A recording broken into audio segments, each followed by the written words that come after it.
Previously on Animorphing Time. You did a great job, David. Real smart. We're gonna pay that guy for that t-shirt. Something's off about this David fella. Everyone bite into my back. A spider? Sick Oakleys, they're lasers. Don't you want your family back? Here comes the men in black. Galaxy Defenders? Holograms in holograms in holograms. I'm just gonna give them a little venom. Spike through the dome. I'm evil now. Double cross, triple cross, cross, cross! The Frenchman's a yerk. The secret's in the pyramid? Too many holograms. Sadler's still hurt. Trail. I want to be Mr. Three's friend. A lion? Holographic army? Snow buddies? A gun that won't fire. I'm gonna pull a fire alarm because I'm a bad kid. We're all bad kids. Who would win in a fight? A lion or a tiger? I'd like to see that. We got to go back to the Marriott. We gotta fuck up the mall! I ate Tobias. Yum. It's a trap! Cat fight. Cat versus cat. Cat. He fucked my bird boy. So, we should tell you, Nate and I stayed up till 2 a.m. drinking beer and watching Spider-Man 2. Good life choices. Don't know why we did that. I mean, hold on. We watched half of Hard Boiled and Spider-Man 2. Yeah, that makes it better. It really does. Okay, but you have to tell me which Spider-Man too. Like the newest Spider-Man? No, the Tobey Maguire Dr. Octopus one. Okay, yeah, that's a really good life choice. Yeah. Where we get the Thicc Molina. Yeah, that's a hefty Molina in that movie. The power of the sun in the palm of my hand. The dude is like he's a cube. He's a rectangle of a man. I cannot make heads or tails of the way that guy looks. Like from Raiders of the Lost Ark to Boogie Nights to Spider-Man 2. That's quite the resume, though. Yeah, he's all over the place. That Molina, you could throw every kind of ethnicity at him, and they have. I was about to say, if you want like some real deep, disturbing Molina, check out Not Without My Daughter. Which, if you don't know about Not Without My Daughter, it is a movie where he forces his wife to move to Iran. Yeah, he plays an Iranian who forces his wife to move to Iran, and he won't let her and the daughter leave, and he gets really abusive, and it's a very racist movie. In 1984, Betty Mahmoudi's husband took her and her daughter to Iran. He swore they'd be coming home soon. Sweetheart, you haven't packed anything. You want me to do it for you? No. He lied. I don't know how to say this to you. We're not going back. We're staying here. I want us to live in Iran. Oh, no. We give that 9 out of 10 Animorphin times. Like, the more Animorphin times you have, the worse it is. Yeah. Woo! All right. Here. Welcome. Yeah. Animorphin Time in the AM. Animorphin Time AM. I'm Nate. I'm Tyler. Yeah, Nate, I had a thought. Mm-hmm. I think I'm going to go see a doctor. Yeah? Why is that? I think I need pills to make my brain work good. Yeah, good pills? Well, like brain pills. Like Dr. Feelgood pills? Yeah. I want to get that sweet Butrin going. Yeah? Seems like a good idea. I want the sad Butrin. Give me bad Butrin, please. My whole life I've been unwell Butrin. I want well Butrin. I wonder if there's a pill I can take that sinks me down so low that anything in comparison will feel amazing. Yeah, it's called being abused as a child. Speaking of being abused as a child, we are joined today by a MSW, which means Master Sexy Woman. God, I can't. No, do it. you already screwed it up. I screwed up. It's like a medical social worker, child therapist. She specializes in trauma-focused cognitive behavioral therapy. We want to give a hefty, broken-brained welcome to Heather. Welcome to Animorphin Time. Hey, guys. Welcome. Glad to be here. Yeah, welcome to the show. I really screwed up all your acronyms, and I'm very sorry. You worked hard for those acronyms, and we dumped all over them. I got an acronym. Hey, what's that? PhD. Yeah? Pretty huge dick. It's Kanye West lyric. Yeah, cool. He's the poet of our generation. Yeah, he really is. Modern day Pharaoh. Absolutely. When he says, if she bleached her asshole, I'm going to get bleach on my t-shirt, I really felt that. Oh, so sorry, Heather. Yes. Due to welcome to Animorphin Time. Sorry. Not a problem. We're in rare form this morning, as you already know. We're not I going have to tell. noticed, yes. We're not going to tell the listeners. It's Yeah, fine. it'll be fun, like a guest secret We'll keep of what we did late last night while We'll- drinking like tons of beers. We'll let hints out throughout. Like, it's on site for Spider-Man. That's all I'm saying. He killed my dad. Well, as a therapist, it's like, I have to put it out there from the get-go. What's said in podcast stays in podcast, right? Complete confidentiality here, right? That has never been true because my mom told me she listened to my podcast, and considering the things I've said about my parents, Maybe we shouldn't give Heather, out like I need real help. names. Please fix me. Yeah, fix time. On my it. brain, my brain is broken. No, sorry. So, tell the people about you, about what you do, because you're an actual smart person. We're two very dumb persons. It's true. I didn't claim to be a smart person. I just claimed to be a therapist. Oh fuck! It's all fake. Oh, the bug's back. Oh, the bug! There's a bug on the table. He's been around for 2 podcasts spanning like a month. Okay, is this a real bug or is this some sort of a psychotic manifestation? I mean, like we can see him, but also sometimes like he's in my skin. Yeah, I knocked him onto the floor. No, it's a real bug because Nate keeps one of these tables outside. all right. Who's heading for Yeah, Nate? I'm just gonna write down there may or may not be a bug. It's fine. Okay, so what I do is I have spent the past 3 years and change working with kids in a trauma-focused therapy setting, specifically. And the reason how I kind of pitched myself to invite myself onto this show is I not only work with kids who have experienced high trauma situations, but also I work with kids using horses. So I have that horse girl energy. So All right. that's how I got in here. But okay, so I never trust horses. I don't trust them. No, you shouldn't. Like I look at them, they look at me. I'm like, yeah, you could crush me easily. There's no way I'm gonna get on this thing. Yeah. The reason that it's really great to use horses with kids in a therapy session is because horses know when you're lying, and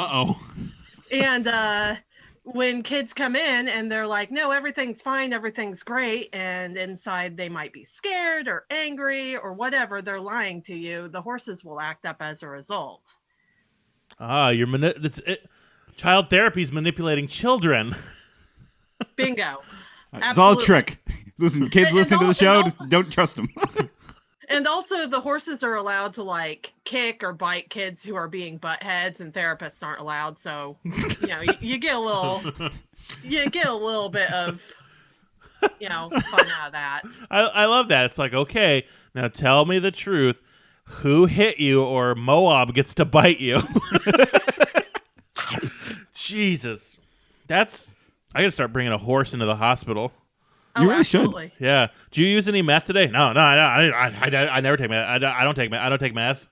All right, so like, All right, tell Moab, it bite him. Tell it to the horse. All right. Well, Trigger just bit you. So what's going on here? I was about to say, we're going with Moab as a horse name. Is that bad? I don't buy it. I picked the most horse name I could think of. Hidalgo. It's a pretty Seabiscuit. solid horse name. It's fine. We're just gonna top 10 name for horses. Go. Number 10, Nate. Number 2, David. Oh, you bringing it back? I'm fine. Oh no. I tried to do a we bit. were talking about Animorphs, weren't we? That's right. Okay, so Crap. we should ask you, Heather, because we do this with everybody. What is your history with Animorphs? Because that's, I guess, what we're talking about. Well, when I was a kid, I was a huge dork and didn't have any friends. So I read a same. lot, and I think actually I picked up Animorphs from a cousin who was also reading a lot at the time, and we went camping, and it rained the whole time. And I ran out of reading material, and he had some Animorphs books, so I was like, I'll read these. And they were completely different from anything else I'd ever read before. The characters are so real. Like, these are very much fully fleshed out human beings. And I ended up really connecting with them because they were going through some crap. And I was like, nobody writes kids like this. It was so great. And then as an adult, I got back into Animorphs because I think I was talking to a coworker about how nobody writes childhood trauma realistically. Mm-hmm. And I'm like, wait a minute. There were these books in the 90s that were like freaking messed up, and all of the kids had mental health issues. I was like, oh, I have to read those again. Like, every protagonist in children's literature is having an amazing time. Ultimately, at the end of the day, everything works out for them. Everything's fine for them. Harry Potter becomes a fucking wizard. He's a wizard who's also a billionaire. Right. And it's just like, how can you relate to this character unless you also are doing fine? Right? Yeah, not only that, but as somebody who really, really liked Harry Potter up until the moment where the author proved to be super uncool, you still have to kind of look at the series and be like, man, the first like 5 months of Harry's school year are great, and then some dark wizard gets really squirrely 5 minutes before Graduation, the end of the year. It's like, oh, well, it's March. Time to see what evil's doing. Time to see what the dark wizard is up to. It turns out he's just shitting on the floor and blasting into space. Yeah. A little bit. Do we need to settle? Have we settled our J.K. Rowling beef? No, I still hate Harry Potter and generally dislike people who are way into Harry Potter still. I have not seen as many people be way into it, but yeah, I don't trust them anymore. People are excited for the new series. Fuck them. They're stupid. I'm very conflicted because there was a lot to like about the series, but it's hard to enjoy the series knowing that the person making billions of dollars is pretty terrible. a hateful piece of shit. Yeah. People have made that argument to me of, just you have to do the death of the author. You have to remove them from the context of the series. And it's like, no. Yeah, which is a lot easier when the author is dead. Yeah, I can't do that when she's actively out there saying trans women kill women. No. And fuck you. And it's also like this. You're not going to find a trans character in the new Harry Potter series. No. You're not going to find a new trans character in the game that they're putting out. Nope. They're not actively going to fix the problem because she still has some sway in her license. Yeah. So it's like, yeah, why support that? But you know what I do support though? Our drink today. Yes, I support. No, actually, I fucking don't. It's so bad, isn't it? I don't like the drink you made me. I don't like what you're doing to me. I don't like where I am. So Heather, I decided to go a little nuts today. All right. Because I said, who is David as a character? Who is this kid? What giant drink? turd. A giant turd, big one. Yeah, I almost impossible to flush. You need to break them apart with a screwdriver. Anyone else got a toilet screwdriver for breaking up loaves? It's fine. No, I just take I eat bread. Oh no, I gotta crank. Mixes up real good. I gotta crank these things apart. Otherwise, I'll take 6-7 flushes. It just spins around. Just flex your abs every so often. Just flex them and break them up. I'm not gonna pinch. It hurts. But David, loaf though he may be, I said, what drink would be good? So I thought of the worst shit I could think of. I thought of Red Lobster. If it's been a while since you've eaten crab legs, let Red Lobster remind you how. Uh-huh. Right in the middle. That's right. It pays to dig deep. Oh. Dip that sweet, delicate meat into rich melted butter. Ah, there you go. Now. Ooh. And they're Mountain Dew margaritas. So I made for us at 11 a.m. after a night of heavy drinking, Mountain Dew margaritas. And they are fucking, it looks like antifreeze. Okay, here we go. Down the hatch. Look at that. Can you see these? I can. It's like glowing. Yep. Time to learn the secret of the ooze. Yeah, Here we go. That's not good. That's bad. I don't want to watch you guys die. I think the worst part is it's warm. I went on my way to get ice for you. What did you do? I forgot where it was. Yeah, right. It turns out the freezer. It's in the freezer. I mean, I used a few in mixing it, but you can't put ice cubes in a martini glass. I'm not a classless monster. I'd rather drink warm, shitty alcohol than look shit. Oh God, I'm the problem. Yeah, that's right. So if you ever get to the point where you can't waste booze, you're the problem. I can waste booze. Heather, are you enjoying any kind of alcohol today? You don't have I am enjoying a nice Merlot that does have ice in it because I know nothing about wine except what I learned from the movie Sideways. Yeah. And the one thing I learned from the movie Sideways is that we do not drink fucking Merlot. And if they want to drink Merlot, we're drinking Merlot. No, if anybody orders Merlot, I'm leaving. I am not drinking any fucking Merlot. I learned from Sideways that guy from Lost has a pretty big hog. Yeah, Mr. Happy. Yeah, Mr. Friendly. Sorry, yeah, Mr. Friendly. That guy, man, that guy can lay some pipe. Well, in theory, you're supposed to drink red wines only slightly chilled or at room temperature, but that sounds repulsive, so I'm not doing that. We're not drink shamers here. Also, Yeah, no. We honestly, I buy wine by whichever has the funniest name. Also, Animorph time. Breaking news. The bug's back on the table. Oh, God. Tyler, what's the situation on the ground? The ground is fine. He's currently crawling on my notes. Are we sure it's actually a bug or not like some rogue Animorph spying on our shit? Oh my God! I'll let him watch me shower. Yeah. We should get into the book. We should. There's so much in this, and we are wasting so much time. Wait, I was supposed to read a book? Shit. Tyler, tell me about your dreams. Don't. Oh, I just told you about my dream. I had back-to-back nightmares last night. But did you have a dream where you grew big, went big mode? That's my biggest fear. Right. But dreams where I'm constantly expanding. So on the cover, this is a Rachel book. Yeah, it's Rachel. Animorphs number 22, The Solution. Yeah, which I don't know how I feel about the name. No, it's not the final solution. Don't worry about it. The tagline is, "A mistake has been made. His name is David."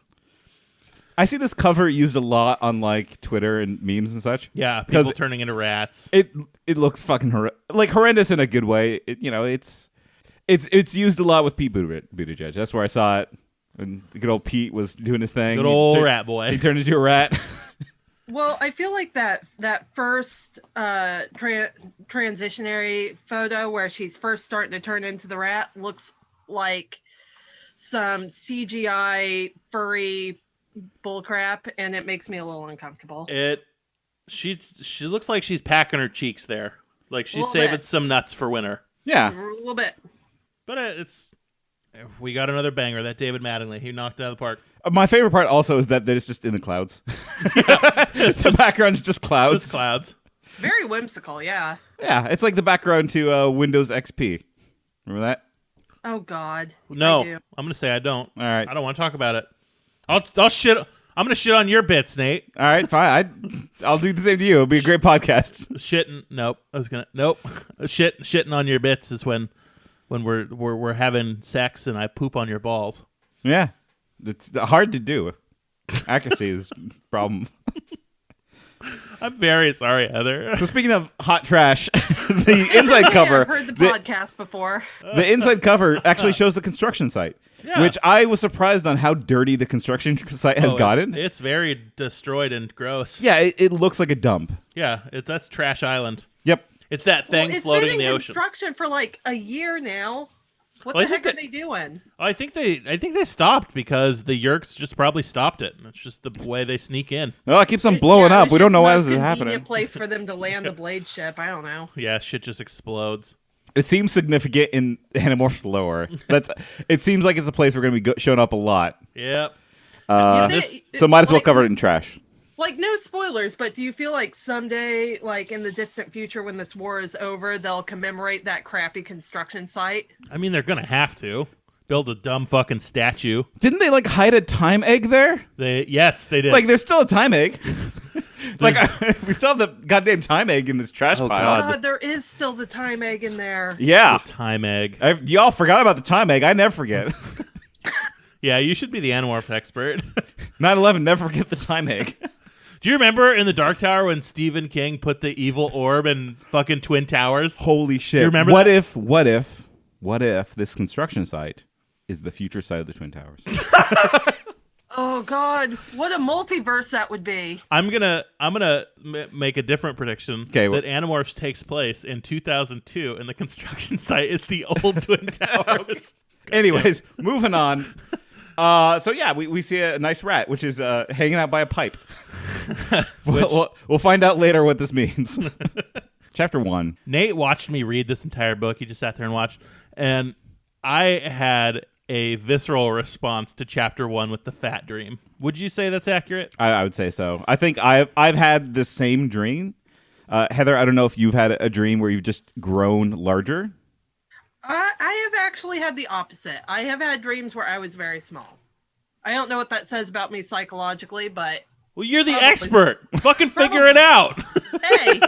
Hey, dream interpretation is a whole nightmare. Yeah, that sounds to me like, acupuncture or whatever. It's like, ooh, okay. Have you actually read any I did young appreciate Tyler? the South Park reference, though. Oh God, yeah. We got. So let's get to it. So Rachel is in a store in a dream, rapidly expanding. None of the clothes will fit because she's too fat, which also happens in my life and in dreams. And we start this book with a South Park reference. Wait a minute, I thought. I don't wear a size 312, but at that moment, I caught sight of myself in the mirror, and I was in my elephant morph. I was still growing, bigger and bigger, until my massive bulk was pressing people against the walls and the floors and the ceiling. I looked down, and there, beneath massive folds of elephant belly, was a small figure in an orange hooded sweatshirt. Oh my God! She killed Kenny! But they didn't put the you bastard. Possibly what is one of the best Animorphs books. It starts with a fucking South Park reference. Yeah. It was a weird... It puts you in a time and place, specifically me in 6th grade, when South Park was coming out and was big. Oh my God! They killed Kenny! You bastard! It's like, oh man, that kid also got poked in the ass. He's like me. What? What? Middle school's weird. Yeah. Yeah, it is. And the 90s was just like, if you want to describe the early 2000s, it is kind of South Park, isn't it? Yeah. I mean, you think of that movie. You think of the movie, you think of Hella, you think of ironically calling people Jew. Yeah, right? You forgot about that. Forgot about that was bit. Such a thing. That was totally a thing. Yeah. No, it was flying all over the place in middle school. Whoa. Yeah, right? We're all bad people. Welcome to the early 2000s, where everything is ironic. Yeah. Yeah. Don't worry, you're still our friend, Jew. Ugh. Although the thing is, Hella is still a lasting thing that people say now. Was Hella from South Park? It totally was. Was it? Yeah. Yep. Oh, okay. Yeah. It was a Cartman thing. But Rachel's having a nightmare about being big. Yeah, and then Axe comes and wakes her up from her nightmare. And he's like, David's a traitor. Something happened to Tobias. We need you. And she hops the fuck out of bed, ready to do kills. She immediately turns into a bird morph and starts chewing out David. Quote this line, "That weasel, that slimy nerve." Yeah, as she morphs into a fucking great horned owl or whatever. Yeah. She's ready to kill David. Yep, ready to get down and eat some David. So Axe drops the bomb. Rachel asks, "What about Tobias?" And Axe says, "I don't know for certain, but I fear the worst. David's morph is stronger in the air than Tobias, and Prince Jake, he believes Tobias is dead." And that's when Rachel continues, "I felt my insides turn cold. For a few seconds that seemed to stretch into hours, I couldn't move, couldn't think. I just sat there with my deadly talons squeezing into the soft wood of my windowsill. Tobias? Dead? If David had hurt Tobias, I would... But what was the point of making threats? I didn't need to make threats. I knew what I would do. So did Jake. That's why he'd sent Axe for me." This starts fucking fast and hardcore. Mm-hmm. This is probably my favorite opening to any Animorphs book. Just because it starts it hits the ground running. We don't need to see the introduction to characters. Yeah. Right? We know these people. Hello, my name is Rachel. Yeah, this book is written very well because it throws all the things you need to know in while things are happening. Yes. And so, also, what do you make of, Rachel's... Every time an Animorph is supposedly dead, they never really take the time to think about it. Mm-hmm.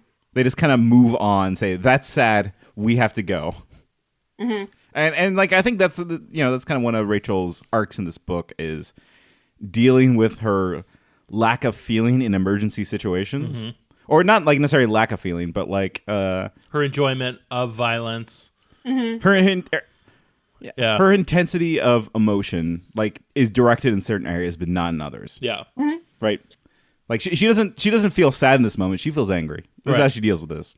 Well, this is like this is a big part of why I specifically wanted to talk about this book, is because Rachel's trauma response is to take control. Mm-hmm.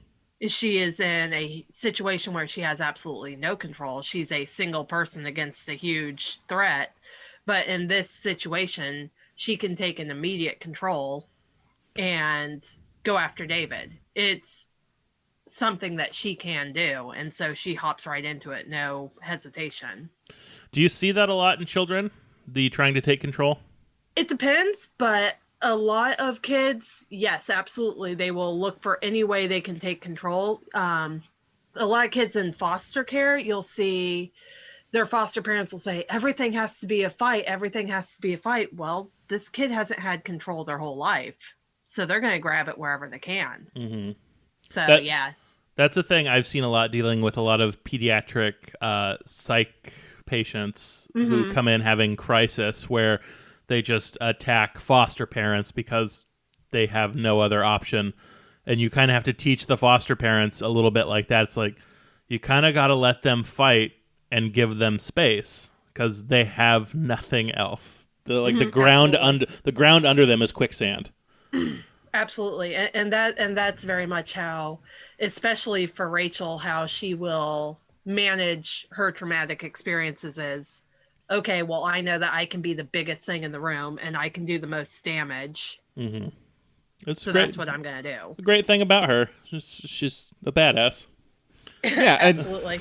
And she immediately reads the situation, like she goes into business murder mode. And she's like, murder mode? Yeah, well, it's very like methodical and analytical. Like, I see the cops going this way, even though we're supposed to be heading over to David's house. I'm going to follow the cops, right? Mm-hmm. They go into the mall. I bet you there's a fight at the mall. Yeah, there's something like, this isn't a bad neighborhood. There's probably something happening. Let's go this way. Yeah, exactly. Mm-hmm. And they find Jake with his throat cut. Yep.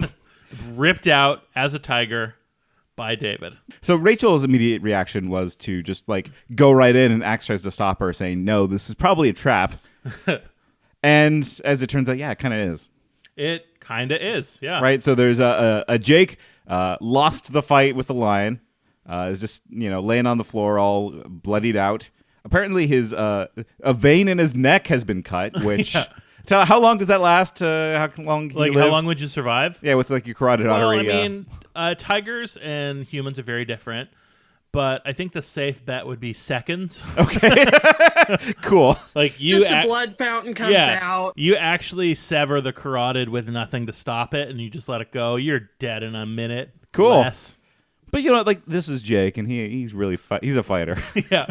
The way he turned his big dumb head kind of clamped off the bleeding. His brain doesn't need a lot of blood. it can run on a surprising low amount of blood. It can. So anyways, they fly down there. And Rachel takes command, but she feels conflicted about taking command. She doesn't like taking command. No, she doesn't. She just wants to kill stuff and move on. She doesn't want to make decisions. She wants personal control, but she doesn't want to necessarily control others. Yes, correct. Yeah. But she orders Axe around, and Axe is like, yep, I'll follow orders. You got it, babe. I don't know why. Yeah, like Axe doesn't say babe. But if Axe said babe, I think that my brain would actually explode. So Rachel tells Axe to demorph, take a spot to keep an eye, while she checks Jake. Axe hears a noise down in the jewelry store. Yeah, I'm like, oh, of course, David, he loves stealing jewelry. That's got to be him. He said this before. He loves gems. That guy. What's his favorite movie? Uncut Gems. It's fine. Now I'm just thinking of the Goofy line that I sang. Yeah. I may cut that in here. Please add the Goofy Uncut Gems. Holy shit, I'm gonna come. So Axe goes bounding down to the jewelry store to get David. I imagine him hopping like a deer, Oh yeah, of course. Like he's not like he's galloping down there. Yeah. Yeah, no deer has ever moved with any sort of real authority. No. That's like, where are you prancing to, buddy? I'm off to kill my friend. All right, thanks, dear. Oh, yeah. And Rachel stays around to look over David. Or not David, but Jake. Jake, yeah.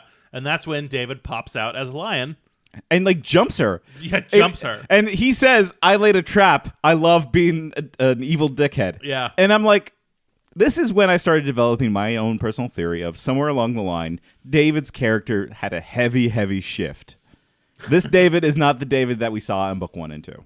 I actually I kind of wish that the David trilogy had instead gone on longer. I was thinking the same thing. I would have liked for every character to have been a part of the David arc, and then maybe it ended with like a sort of Megamorphs where everybody had input, including David, because last book to this book, man, that kid went freaking crazy. Yeah, like he had a velocity where he's just like went from kind of being scared, like a scared asshole, to just like immediate evil mastermind. Well, yeah, he's like, man, this sucks, and then all of a sudden he's like, guess I'm evil. To me, it's not that big of a jump. I kind of talked about this a little bit with Nate yesterday. It's, you talk about the kid who shoots up the school. It's like, oh, he was just so quiet and weird. I didn't expect him to do all this evil. It's like, this person's been planning this evil in his head his entire life, and now he has the ability to do it. So he does it. That's a good point. My argument against that, though, is that, like he's been with them for a little bit, not too long. Actually, just like 2 days, 3 days.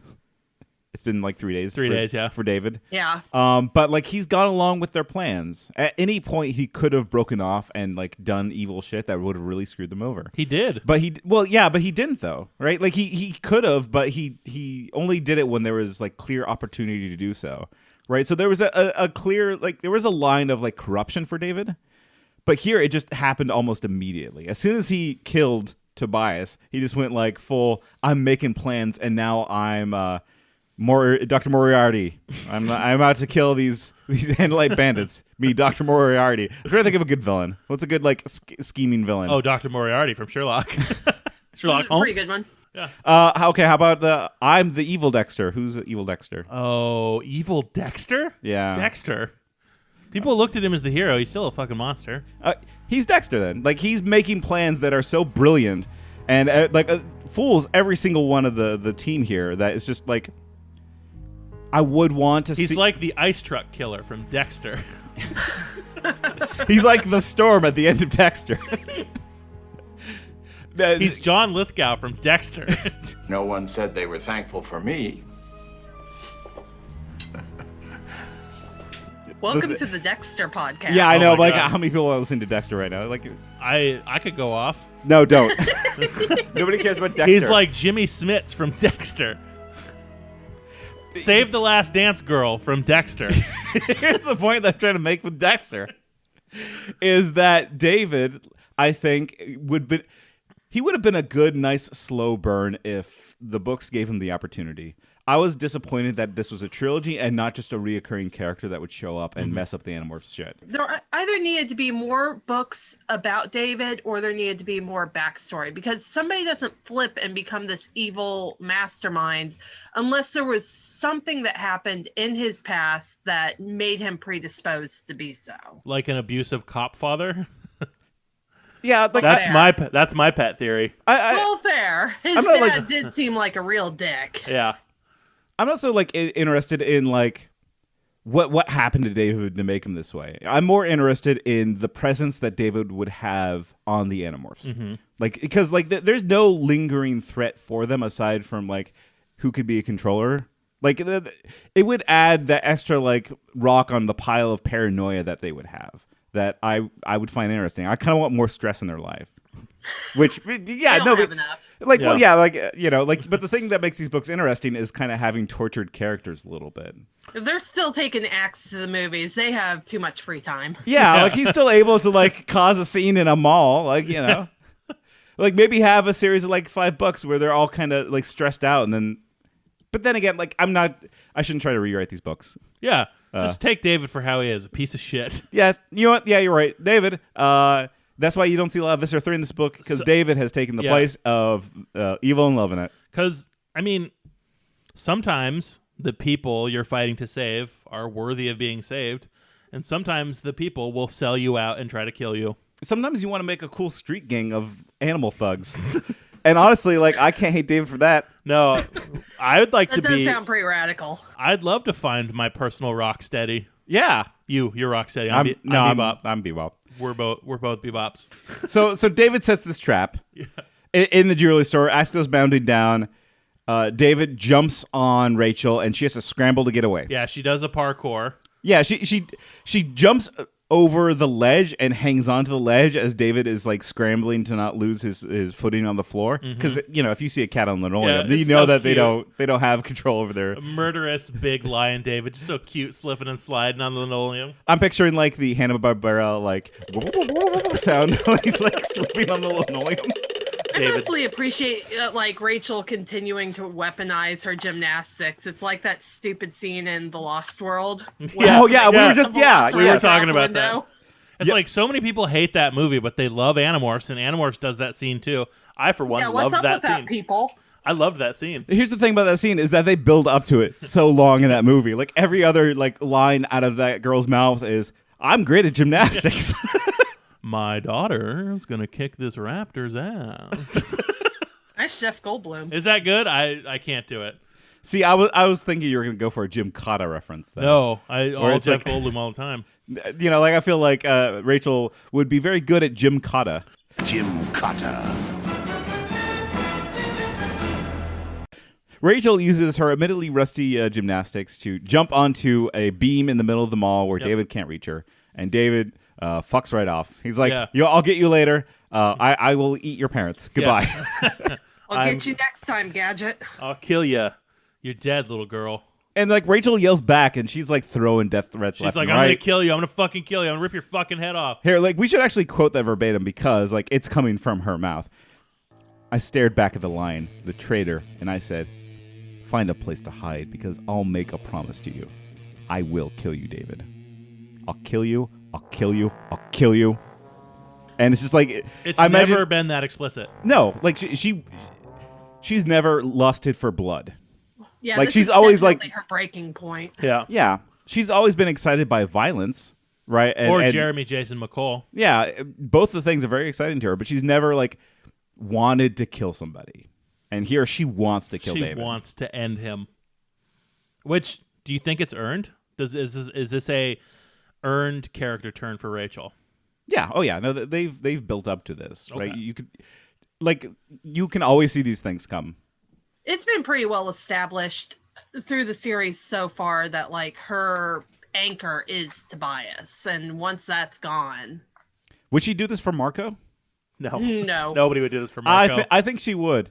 Because like I think that Rachel, like deep down she cares about her friends, right. And Marco is a friend despite like what they have going on, and like it's more of like if you're part of Rachel's club, then no matter how shitty you are, she will like murder somebody for you. She'd probably do this for Melissa Chapman. I think if David was in the group for a little bit longer, she would do this for David, even if she hates David. She's like, man, that guy's a bitch, but don't hit my bitch. Well, yeah, exactly. Like, if you're on the outside group, Rachel will kill you if you threaten her friends. Yeah, I'll kill anyone who threatens you, Nate. Well, thank you. I'll kill you. My love is weird and angry. Tyler, listen, I'm going to do something dangerous to myself. What? I'd stab myself in the head. Do me first. No, I thought you were going to threaten the... That was your bit. That's my thing. If you can really kill me, then you're allowed to kill yourself. I think I could take you. Writing down notes. This is some weird shit. Yeah, you couldn't take all this. It's always good when like a therapist is like writing something down and circling it over and over. A bunch of underlines. You're like, I'm good. Latent homoerotic violence. Obsession with Dexter. Oh, those things go together a lot. That's a Venn diagram right there. I don't like that diagram at all. But Chapter 4. So like Jake is just down there bleeding on the floor still. They're like out there yelling at David. Right. So this next part isn't important. They fly into Jake's ear as flies so that they can listen in on what's happening to Jake. There's one little bit before that where Rachel asks Axe, why did Jake say get me? And Axe says, Prince Jake said, if David's killed Tobias, then we may have to do a terrible thing to get Rachel. And Rachel says, I don't know how that made me feel. I'm not a person who obsesses over her feelings.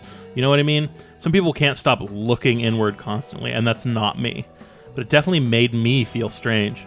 Jake had called for me specifically because he wanted someone who would do precisely what I was planning to do. Like I say, I'm not big on feelings, but something about that felt wrong. And yet, as I completed the morph to fly, I knew Jake had picked the right person. See, I cared for Tobias. I don't think I even knew how much I cared till right then, but if David had killed him, I would have revenge. I would make Tobias's murderer pay. That's... Rachel understands herself and her lack of inward thought. I disagree. I think Rachel does not understand herself at this point. Not yet. She does and she doesn't. She didn't know how it made her feel, but she knew that she liked it. Why don't we ask the therapist? Yeah, what is your read? Okay, so to kind of interpret this, you have to have a basic understanding of how the brain works. Damn it! Let me drink this Mountain Dew margarita to really take a chug and listen. understand how this works. All right, so people out there in podcast land, the brain works on 4 levels. You've got your basic survival instincts, you've got your motor reflexes, you've got your emotional layer, and then your higher cognitive thinking. Rachel is very much a person who checks out of that emotional layer. She can make plans, not usually very well. They're very impulsive. But she is either all emotions or no emotions. And right now she is no emotions because if she stops and thinks about how she feels, she's not going to get stuff done. So she has made, based on my interpretation, right now she has made David a direct threat to survival. So she is going in pure survival mode. She's not thinking or feeling anything. She is just pure reacting.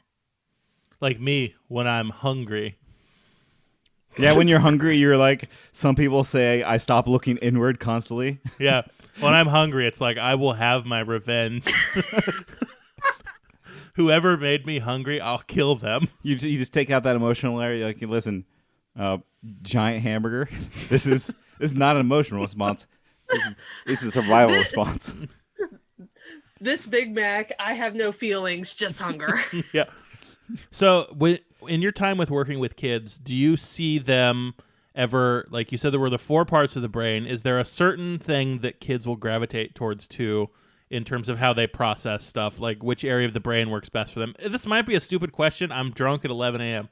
No, that's not a stupid question. That definitely depends on the kids. Some kids... It kind of boils down to, so I look at 2 monsters that kids grapple with, either depression or anxiety. It might be other things, but those are your 2 big ones, is kids will either deal with depression or anxiety, and it's up to them to determine where that lives in their brain. A lot of kids who suffer from serious depression will say that they don't deal with the emotional part of their brain at all. They will deal with thinking and they will deal with doing, but they won't deal with feeling. Whereas anxiety can be all over the board. It could be, I feel anxious, or I'm overthinking, so I'm anxious. It really depends on the kid. So Rachel is depressed and Cassie has anxiety. Rachel has no feeling. Cassie has every feeling. Yeah, absolutely. And like, if I was going to psychoanalyze these characters, it's kind of interesting because they are all dealing with trauma very differently. And honestly, I think that's a part of why I gravitate towards some books more than others, because of how I also process trauma and have dealt with trauma. Here's my therapist question to you guys. Like, my father touched my butthole. I was raised in a log cabin, and my family moved frequently. Plus, my father touched my butthole. That's why I'm on your penny. And that's why I'm a successful nurse. He didn't. No. I've always said that if my dad had been the one who molested me, I'd probably be closer with him, but it was the neighbor, not my dad. Please continue. Please, sorry. Content warning. My butt. Content warning. Put that.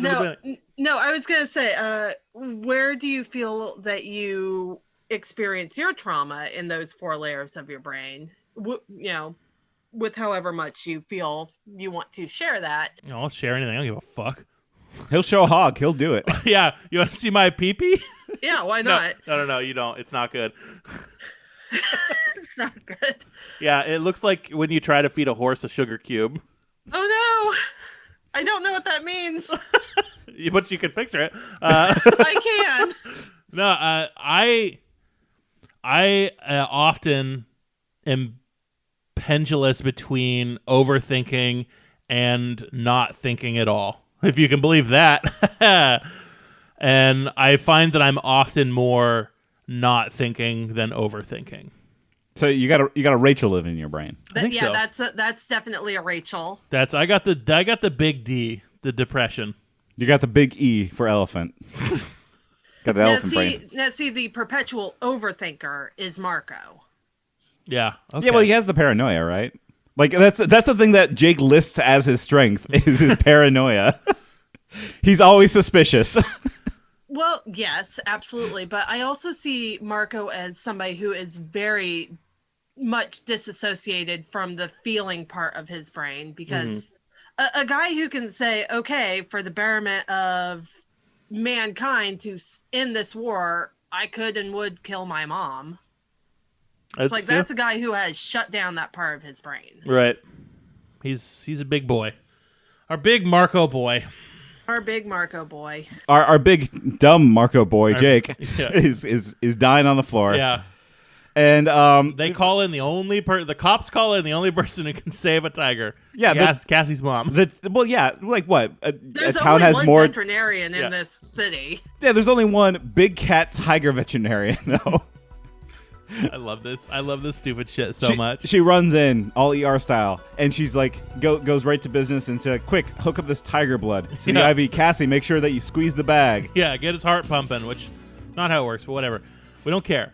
Like, yeah, we can skim past this part really They because save Jake. They take Jake to the gardens. Jake didn't die. Who figured? Yeah, he's resuscitated. He leaves. Everybody's confused, and Cassie's like, "Yeah, I don't know what happened either. Weird." Yeah, they get by. They don't get caught in this whole procedure. Because like all cops are yerks, as we they're stupid. They don't notice anything. Well, yeah, but like the ones that do notice, oh god, they're great. They're like, they say something to the effect of, you know what, like we could tell Vista 3 about this, but he'll probably just eat us. Yeah. That's obviously an Andalite, right? He's busy. That's an Andalite bandit. You know what he's gonna say if he finds out we didn't kill this Andalite bandit. Yeah, I didn't see nothing. Do you see nothing? I don't see nothing. I ain't hear nothing about no tiger. I don't see how the leader of the invasion of Earth needs to know anything about what's probably just a tiger in the mall. We don't need to worry. End up in the mall, it's fine. He's got enough on his plate. We don't need to do that to our boss. Listen, we did what we said. We're here. We're standing. Whoa! I'm not here. Are you here? I'm not here. Thought we supposed to be here. No, we're here. Whoa. I was patrolling when this happened. Chasing some dumb blue deer like across town. Yeah, I'm an Italian police officer. I wasn't at the mall. I was shooting an unarmed black teenager in the back. God. Mamma mia. Here I go again. God, I love the goons. Yeah, like the lower rank yerks who are just doing their day to day. Just cowards. Like, yeah, we're not going to mention anything.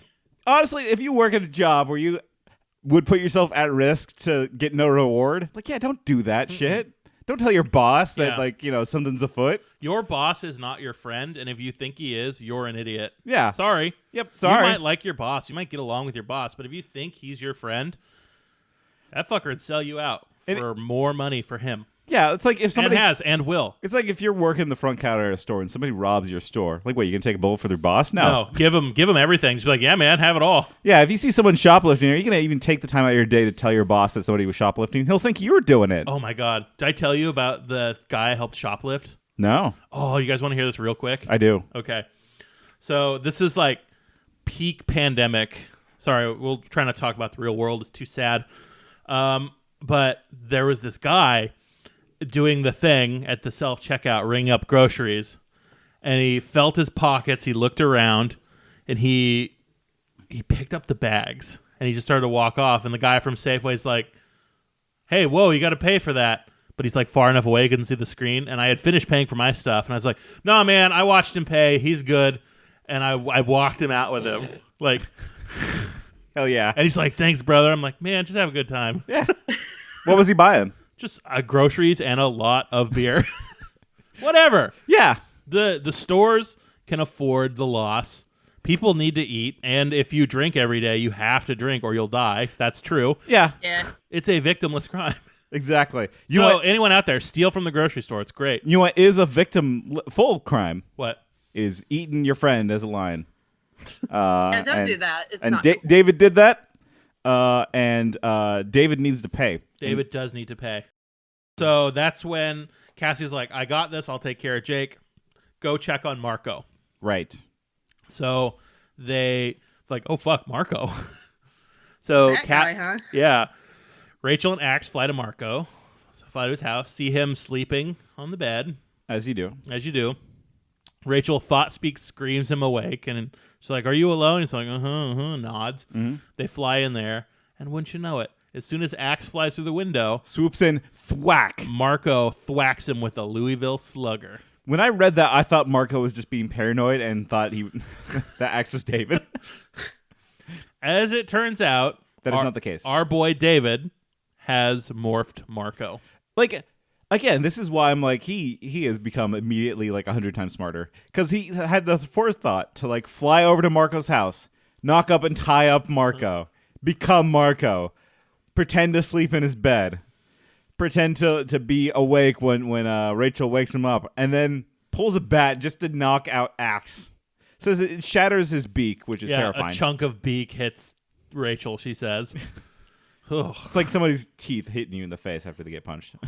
I mean, I've had people's blood on me. I've had all of people's fluids on me. Yeah, but have you been hit with a tooth? I have been hit.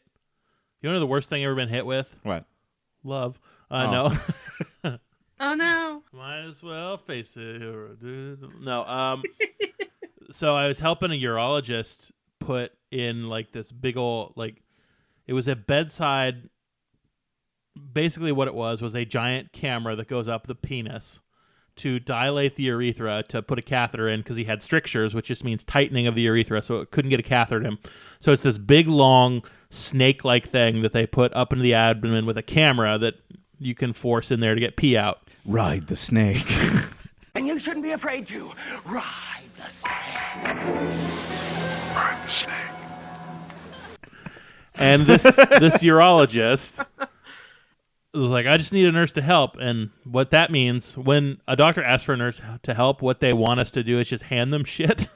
So that's what I was there doing. He's like, "All right, we're all done.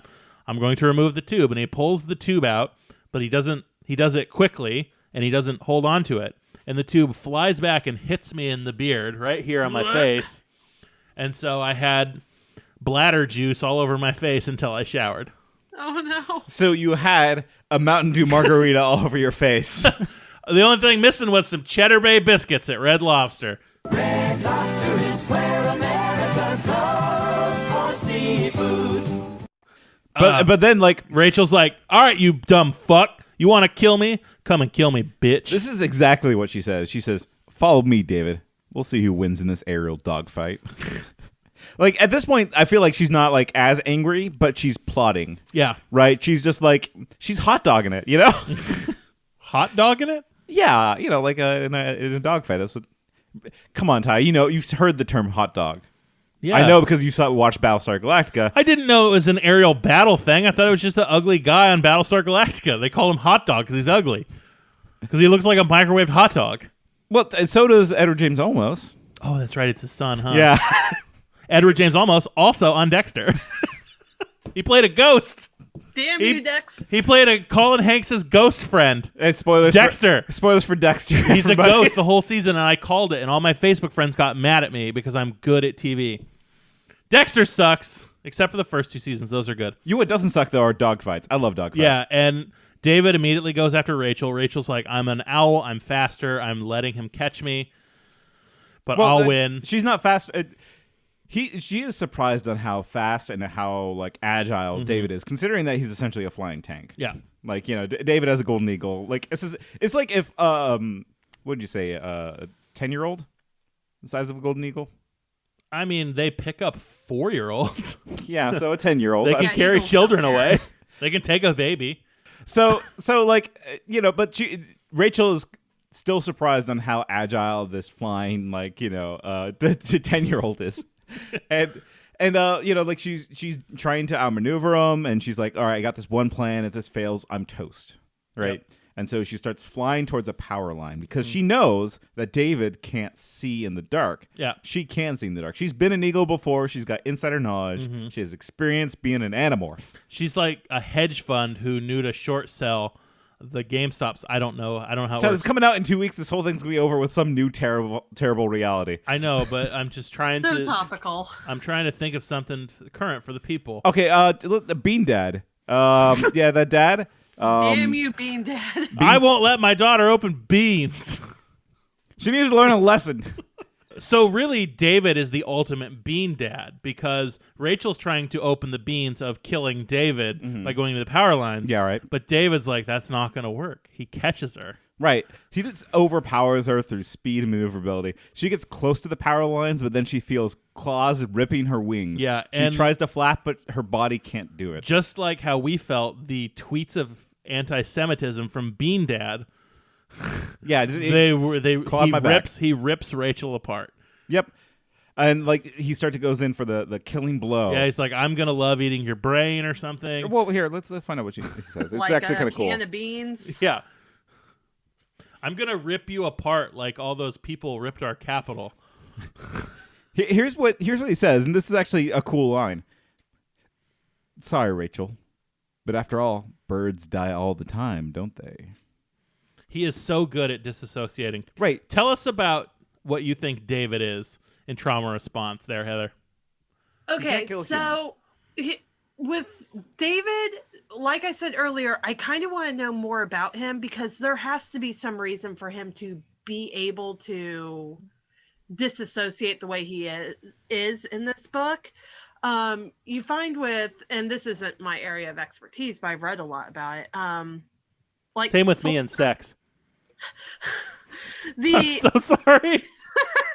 I'm like, oh, my momentum. There it goes. The soldiers who tend to struggle more with PTSD had some sort of a trauma situation before they went into the military. Because they never developed healthy coping skills before they were put in a traumatic situation. I wonder what happened to David before this that he's like, oh, well, this all... Violent cop dad. Yeah. Dad beat him. Yeah. Yeah, he kept a cobra in the house. Yeah, dad's like, here, son, stop bothering me, have a cobra. Whatever it is, I see David very much as somebody who, like you said earlier, very much had like a school shooting in him. Mm-hmm. It's like he's quiet, he's got this chip on his shoulder, something's going on in him that he doesn't have normal coping mechanisms. So when a situation was presented where he could just go fucking nuts, that's where he went. He knows that killing humans is bad, right? Right. He makes that distinguish a lot. Like he says, killing a human is bad, but since you're a bird, I'm cool with killing a bird. Well, that's the sort of made-up rule that you see a lot in reactive attachment disorder. Very much here's the rule that I have made, and therefore, I am morally correct. Oh, is that how that works? I don't know much about reactive attachment disorder. Reactive attachment disorder is a whole thing. It's very much... I'm interested in getting that whole thing. You know what I'm saying? Please continue. Sorry. What are you doing? I don't know.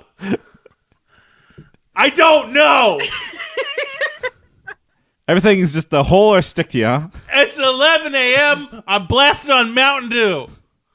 So we should add more breakfast. Margarita. This podcast has officially gone code red. Oh no! Don't do that. Sorry. Please continue about. Okay, so do you have any familiarity with like borderline personality disorder. Yeah, No. I've Yes. No. dated women before. Yes. Thank you. No, I'm kidding. No. No. I deal Yes. with it. That's pretty fair. No, I Pretty deal fair. with it a lot at work, and honestly, the borderline personality disorder patients are the ones I can never quite get a rapport with because Exactly. So borderline personality and reactive attachment disorder are almost perfect bedfellows. People tend to have both, one or the other, but a lot of times they have both.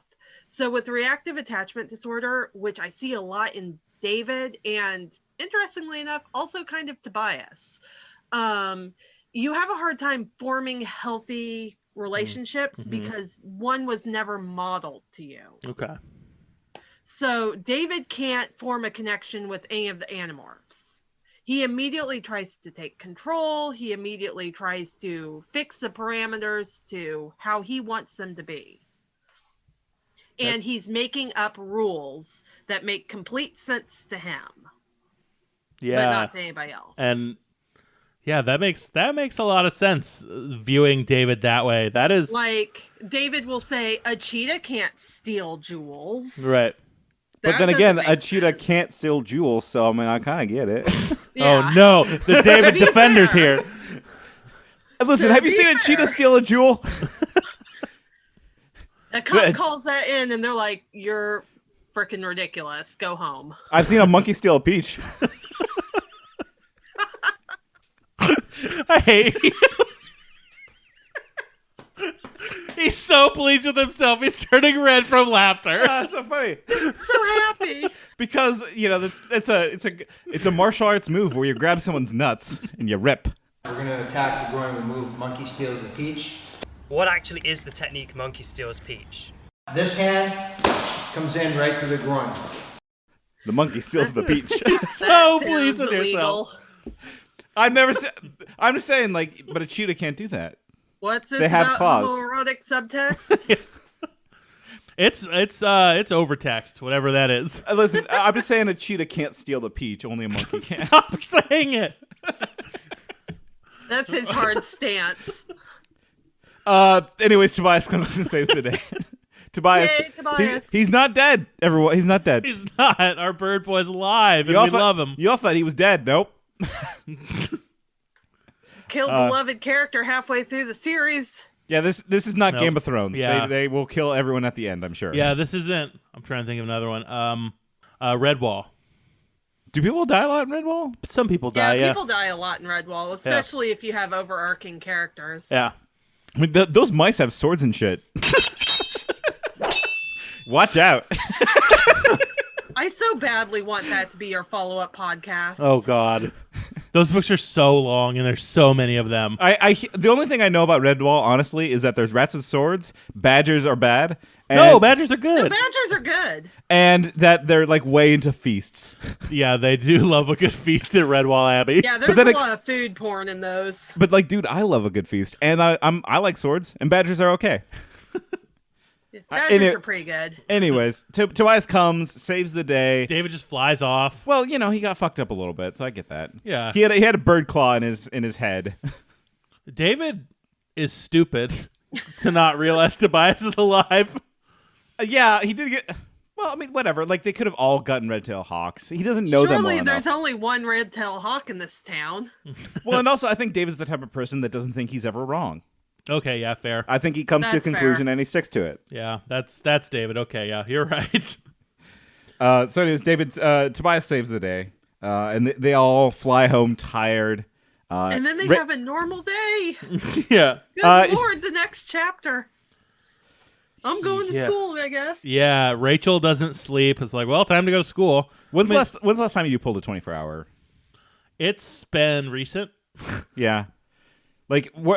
Rachel describes her day as she hit the bed and then 3 minutes later the alarm went off. Which that's how I feel like I sleep between work shifts. Yeah. Between work, the commute, and work. Yeah, where you don't even notice that sleep happened. I just get to work and everything still hurts and everything's still bad But I think she describes it accurately. I can tell who Kay Applegate has never slept a day before, because the morning is the worst part. Then the afternoon you get that rally, right, where you just you feel like, okay, I can make it, and then you absolutely crash. Yeah. Crash and burn. They're at school, all tired as fuck. Mm-hmm. When cool dude Marco comes, cool dude Marco has entered the cafeteria. Hey, I'm cool Marco. And everyone Swings turns in and is his like, leg over the chair. yeah, like man spreading. He's like, hey, how's it going? He flips his hat around because he is cool. Yeah, and everybody immediately knows Marco's not this cool. Like Cassie just doesn't even like tries to pry. He's like, hello, David. Yeah, she's like, whoa, where'd the swagger come from? Cool Marco's like, I'm cool Marco. And they look over, they see Marco in the line buying food. Yeah, he It's trips over his own balls. He's just stupid. Just like, falls down. Cassie walks over, is like, listen, we got to get Marco out of here. Yeah, this guy's obviously too stupid. We have a new cool Marco. So, total side tangent, but do you see Marco being the person who would totally make out with himself? If he could, yes. Yeah, oh, for sure. Here's what would I'm just happen. saying. Here's what would happen. Let's just say Marco and Cassie get together, okay? None of this book stuff matters. It's like Marco and Cassie get together. That's the least likely hookup. It's not going to happen. But Cassie being such a good morpher, Marco says, okay, I want you to morph into me, but keep your vagina. That's what I think Marco would do. Yeah, I can see that. And you know what that tells me is that we're all Marcos. I wouldn't fuck me. I'm ugly. You wouldn't want to know? No. Okay, yeah. Would you fuck me? I'd fuck me. I'd fuck me so hard. Oh, God. Heather, this is an Animorph Time apology. We at Animorph Time, sometimes... We'd like to do better. We'd like to do better. In these challenging, unprecedented times, sometimes we feel that we cross the line. And we want you to know we care, we're listening, and we care. We respect and admire your tenacity during these difficult times, and we apologize for our gross butt jokes. I'm so embarrassed I can't look at Heather even through the Zoom call. I can't make eye contact with a webcam. I'm so embarrassed at my own conduct. We listen to you and we hear you. And we apologize. And we'll do our best. Nothing will fundamentally change, but we're listening. Well, there you go. Oh, feels better to live in a new world of Animorph Time. Oh, I feel so good now that I've given that apology. And remember, we're sorry. So David lays. This is the best episode we've ever done. David lays out his wants and needs. Here for this. His wants and needs. What he wants and needs is that fucking cube. I want that cube. Yo, yes. Hi. I will wreck your day and sell you out, and you'll die. Yeah. Unless you give me your cool cube. Yeah. Cool Marco wants cool cube. Give him cube, or I'll kill your families, or I'll kill everybody. Yeah. I'll turn you over to Visser 3. Like he's feeling evil and powerful, and he wants what he wants, and he wants that cube. And talk about a power move. He's like, just give me the box and I'll fucking peace out. Which is what I say to women. Gross. I really want a spin-off series that's just David and Visser 3 hanging out. Seeing who can be more diabolically just evil. dunking on each other. No, like David, like that's why I'm kind of disappointed in this like character shift, because David was a squirrely coward, and he would just be like the sniveling like minion of Visser 3 if that were the case, right? He did turncoat pretty quick. Yeah, he would be the Goldar to Visser 3's Rita Repulsa. I think that's a great plan, Visser 3. Exactly. Do I do a good Goldar? Or Yeah, what? that's a good one. But now I just want to hear Visser 3 being Rita Repulsa. Okay. Is it digital Asia face if I try to do a Rita Repulsa? I'm just trying to picture. They had a white person dub her. That's what's I'm here wrong. for it. I want that Buell cube.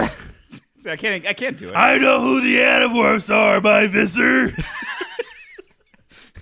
Man. Aha! I'll turn this pachinko machine into a robot to get them. It's the best episode.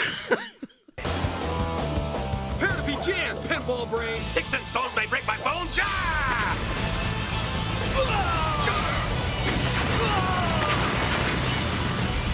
This is not. This is a Animorphs Power Rangers podcast. It's called Animorph Time. The people have waited for this. I've waited for this. I really showed up for a Power Rangers reference. Not so strong without your power morpher, eh, Jason? Let's be honest. In this scenario, I'm the weird like pig sidekick to Goldar. No, that's from the movie. What you're talking about is Squat and Babu, the two little guys. I'm one of the two little guys. Fenster's the guy who makes the monsters out of clay and bakes them. I'm so sorry. Me and Chapman are just like this is like someone opening Rita's box after 10,000 years on the moon. You let this out. Oh, I'm so proud. I love Lord Zed. Just getting it out there. Yeah, no, Zed's cool. He has a brain for a head. Excellent character design. Okay, enough. You will soon pledge your allegiance to me. No way, Goldar. No way. We shall soon see. Behold. I don't think I can stop talking like Goldar.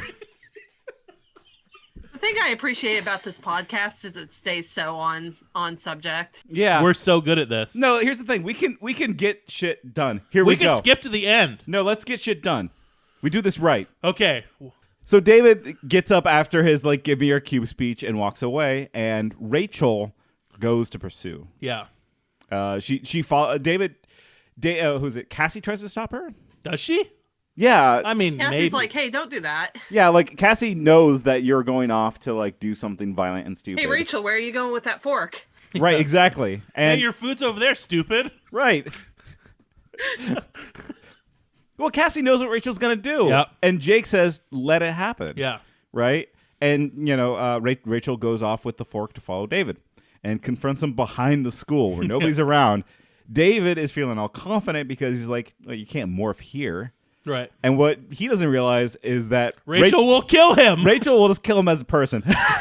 Right? Because even though David is unwilling to kill people, Rachel may not be. Right. Rachel has not made that weird rule where, like, if you're an animal, it's cool. Rachel sees the enemy, and Rachel kills the enemy. Right.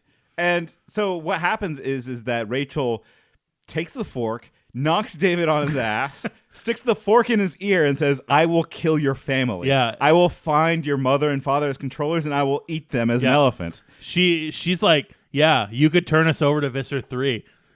Some of us will get caught. All of us will get caught. But not all of us will get caught first. And before I'm caught, I will kill your family. I will kill them. Incredible. Yep. That one, it felt good to read, but also hurt to feel good. You know? Well, it's Rachel is very conflicted about what she did. Right. And she's like, why didn't Jake stop me? Yeah, like why didn't Jake stop me? Why did Jake call me in the first place when he needed firepower? Mm-hmm. And also, like, at the end of this chapter, like, the voice that she hears in her head is Marco, right? Yeah. Oh, Rachel's gonna love this, right? Like, Yep. it's like that when you think of your worst qualities and you know the person that has tuned in on that and pokes at you with that, like that you do with everything I do. Yeah, like I'm that voice in your head that's like, yeah, all the shit you think about yourself, it's true, and I love it. That bad shit, hell yeah, that shit bad. Eat it. Okay, maybe not as good as I thought I was with that. Yeah, bro, you suck. But Rachel's really kind of torn up by this, right? Because she has had like a moment of self-clarity and realized, like, oh no, I went too far. Well, I went too far to the point where I can't change that now. Yeah. I know something about myself that I wish I didn't know. It's yeah, yep. Y'all had any of those moments? Yeah, a couple. You want to talk about them? Either of you, Heather, Nate, Heather? You don't have to. I'm just trying to shoot the shit on a podcast on internet radio from friends. Honestly, I'm trying to think if there was ever a moment where I think there probably was. I was out with choir friends, also choir nerd. Uh-oh. And we all went out to dinner, and I was having margaritas, and I got a little bit spicy. And there was this really obnoxious guy, and he had been hitting on a friend of mine for a while. And I kind of told him off, and it was the first time I'd ever gotten like super confrontational with somebody I didn't know. And all of a sudden I'm like, ooh, I can actually be like a huge bitch, right? But I liked it. I was like, that's pretty okay. I don't want to use any names. They're not going to listen, but I'm going to protect everyone involved. I was at work, and there was a guy screaming. He was restrained to the bed. A very traumatic experience, but if you're violent at the hospital and you're uncontrollable, they restrain you to the bed. Right. And he kept getting his mask off, and finally the person in charge of everything, I'll let you decide who's in charge of patient care, what they're called, he comes in and he goes, "You need to put your fucking mask on.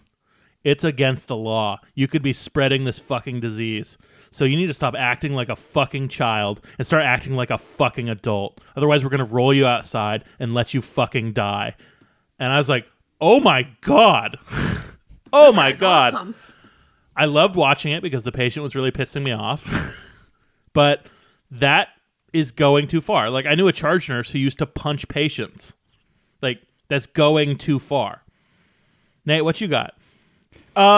Yeah, like all my experiences are like nice and positive. Like the thing is for Rachel. Oh wow, must be nice. Well, I mean, like just fucking great. Yeah, like honestly, both your experiences, like, oh, those are positive, like nice experiences where you learn something powerful about yourself or others. But like for Rachel, this isn't the case, right? She learned something negative about herself, right? And so like I'm just like I'm trying to think of like what's the negative thing I've learned about myself recently, and like I suppose it's that. Nah, I'm perfect. It's fine. I've learned that I'm way too attached to other people's feelings of me. Yeah, right. I don't like that about myself, but it's something I can't change. Yeah. I learned that when no, you're perfect. When somebody is really bothering me and are threatening people close to me, I will skewer their brain with a fork. You are trying so hard to keep this on target. It's fine. We'll keep going. Animorphs. They, after the David threat and the realization that, I may not be a good person, they go to Animorphs HQ because they have to save the world. Mm-hmm. Yeah, they remembered that they still have to save the presidents. And they come up with their plan in Animorphs HQ. Yeah, Rachel the entire time is just vibrating with adrenaline. Yeah. Well, before that, they also said like, "Oh man, something happened with my cousin. Weird." Oh yeah, Sadler's hurt. Yeah, he's hurt real bad still. He's here at the hospital. He's still not gonna make it.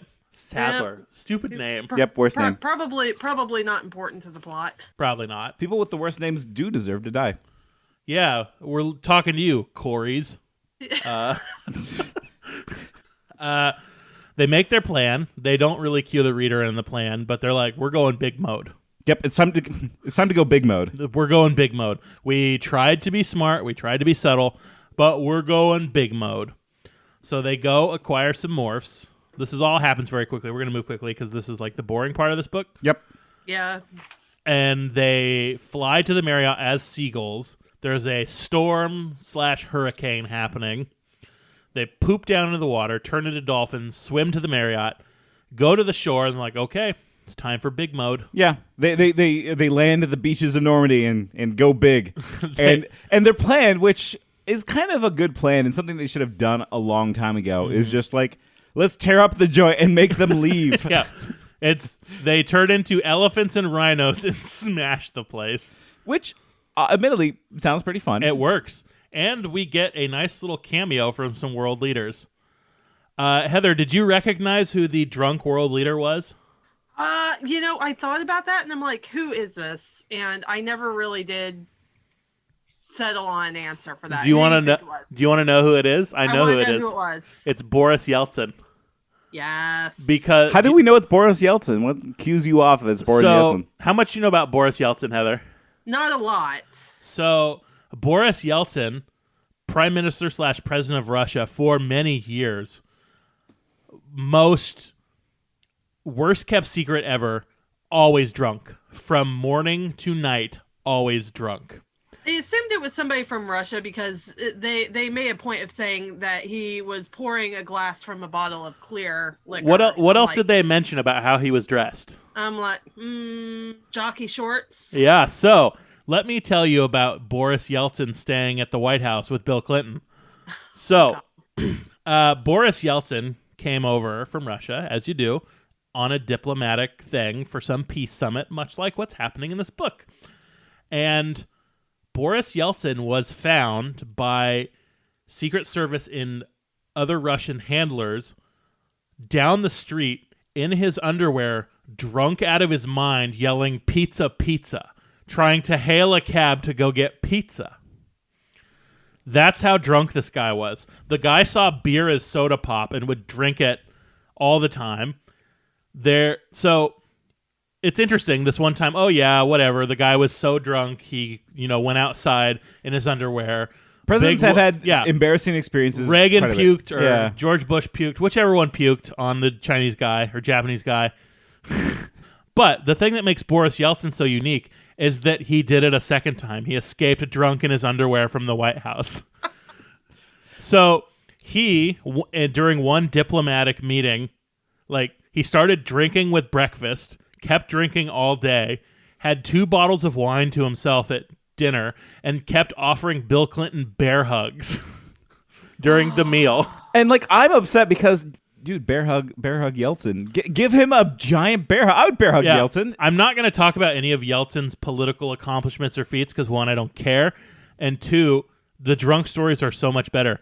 You can look up this picture of Boris Yeltsin where he's got the biggest drunk red moon face and he's smiling, and Bill Clinton's got his head in his hands in embarrassment. He just wants to be friends with Bill Clinton. Let him be friends. Boris Yeltsin bought Bill Clinton a jersey that said Clinton 96, and he got one for himself that said Yeltsin 96, and he said, "Come on, bro, let's go out and wear these jerseys together." Let's go. Bill Clinton wouldn't do it. Let's get he drunk. He just wanted a friend so bad. Let's get pizza. And the thing is, I bet you Bill wanted to go. No, he was too busy abusing children on Epstein's Island.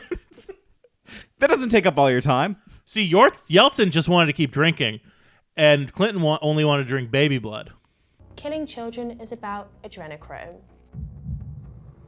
Adrenochrome is a mystical chemical that Q followers claim flows through children's veins that the evil elites drink to get high. So I never expected Trump charging into a goblin's nest to not get some goblin vomit and slop and blood on him. I just don't want to catch him in bed with a goblin. I'll never let this go. Do you drink it? I thought that you bathed in it to stay youthful. Look, celebrities are only hot because they drink baby blood. Here's the thing. Yeltsin would never do that shit. That's true. You know who else never did that? Donald John Trump. Don't. He's protecting us. Don't. I won't. But that's Yeltsin facts. I gave you some Yeltsin facts. He's like, Yeltsin facts! Yeltsin facts! Just a crazy drunk. And I love this little nod to it. So, at the end of, Rachel writing in on Boris Yeltsin, they have a stare-off. Yeah. Yeltsin looks at the elephant looks at Yeltsin, and he says, "Move on to the next bungalow," and she does. Yeah, he waves Rachel off. I love She's that. Cool. I don't, yeah. Yep. And so she runs to the next bungalow, and wouldn't you know it, it is William Jefferson Clinton III. Yeah. Slick Willie, as we call him. And what does she say? Yeah, Hillary, get Jeff. Get the plane started. Hillary, let's go. Blam, blam, blam, blam. 4 bullets hit me in the head. I felt them as hammer blows. I backed away from the phalanx of disciplined, determined-looking men. There were 3 of them. Behind them, looking mystified, was the most powerful man on earth. I swear I had to fight down this ridiculous urge to say, "It's an honor to meet you, sir." But blood was flowing down my face and I was feeling dizzy. The bullets had done some damage. I backed up, dragging bits of plaster and pieces of splintered wood with me. I backed up into a soldier sliding down a rope that seemed to drop out of the sky. I could hear the helicopter directly overhead. More ropes coiled down and more black uniformed men slid down. These guys were armed to the teeth. It was time to leave. That is the most lib shit in the world. Yeah, honestly, who cares about meeting the president? Mr. President, sir. It's like all those people when Trump got elected, and they're like, "Look, I don't agree with everything he said, but I have to respect the office of the presidency." Yeah, no, Fuck you don't. you. No, Fuck you don't. you. You should actively hate your politicians. That dumb motherfucker works for me, and every minute he spends not giving me shit, he can fuck right off. Yeah, honestly, if there was I don't know, say Ted Wheeler, if he was in this office right here. I'd say, tweeting Ted? Yeah, I'd be like, "Give me a glass of water, you piece of shit." Come on, give me some shit. Oh, yeah. Like, because they're public servants. Serve me publicly, bitch. Yeah. Do it. Oh, yeah. So we live in Oregon. If Ron Wyden were here, I'd be like, thank you for your service. Get me a burrito. Thank you. Yeah, and he wouldn't. He might. He's actually the Medicare for All guy. It's good. Yeah, you don't know. No, he wouldn't, though. Peter DeFazio, though, I'll knock his little bitch ass down. Might show up with donuts. It's hard to say. Let's continue. So she backs away from Clinton. Visitor 3 shows up for his brief cameo. Yeah, incomprehensible screaming on the beach. Yep. Like, in comes Visitor 3. Okay. And there it is. You're there. He showed up with a boombox and it playing. He's Yeah. like, here I am. Bye. That's it. That's all you fucks get from us. Yeah. We make this for you. You get what we give you. I understand politics now. Yeah, there you go. And so they peace out. They're like, we did it. We ruined the president's day. Yeah, we did it. We destroyed the Marriott. And they all... Hillary, he's like, an elephant was here. I don't understand. Right. Hillary, the Republicans are coming for me. They're sending an elephant. How was it? She's like, stop touching other women. Yeah. Pokemon, go to the ocean. And they go to the ocean. Pokemon go down on some holes. Pokemon go to the polls. Sorry. I don't remember I heard that. Apparently, then the next chapter is Free Willy. Yeah. It's kind of boring, honestly. Like, yeah, they get into a fight with David, who shows up as a killer whale. An orca, yeah, Free Willy. And Keiko shows up. He's like, I'm going to eat your ass. Yeah, and like almost eats Rachel's ass. Yeah. He does that later, though, remember? Yeah, it's true. And then Cassie shows up as a blue whale, and he bounces out. He's like, because I'm a coward. Which, yeah. Even though, blue whales don't have teeth. They have like this kind of like little frilly mustachios. Yeah, baleen. Maybe she's born with it. My dad shipped some baleen home from Alaska. It's illegal. He just stole a bunch of whale parts. Yeah, doesn't he also have like a dork? Yeah. Which is a whale penis, in case everyone there is curious. A dork. Say it again. Dork. One more. Dork. Last time. Dork. Thank you. Cassie saves the day. They make fun of David for being stupid, not understanding that whales are peaceful, gratitude-loving, giant mammals. And Rachel goes home to like finally catch some Z's. Yeah. So she goes home and sleeps, and she goes to the bathroom, brushes her teeth, getting ready for the day, and she hears a voice in her head. Mm. And who could that be? Who's thought speaking to her right now? Who can it be now? It's David Creep now. David's in her bathroom somewhere as some sort of animal creeping around. Yeah, she doesn't know where.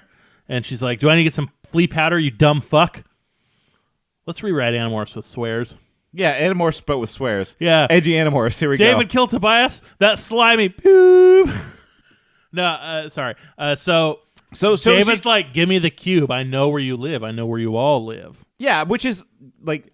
That's a good point. And honestly, like I've kind of written off the whole like it's not important for them to know that they're not like actual Andalites. Right. But it is kind of because otherwise like it's over if they find out. It's over. It really is because like Visitor 3 can do what David is doing, right? But he doesn't know anything about the things that are attacking them, right? So, but David does, and David takes full advantage of it by like freaking them all out, right? Especially Rachel, right? It's like, I know where you live. I see that you have two sisters downstairs. Yeah. I wonder what would happen if I turned into an elephant and ate them whole. Right.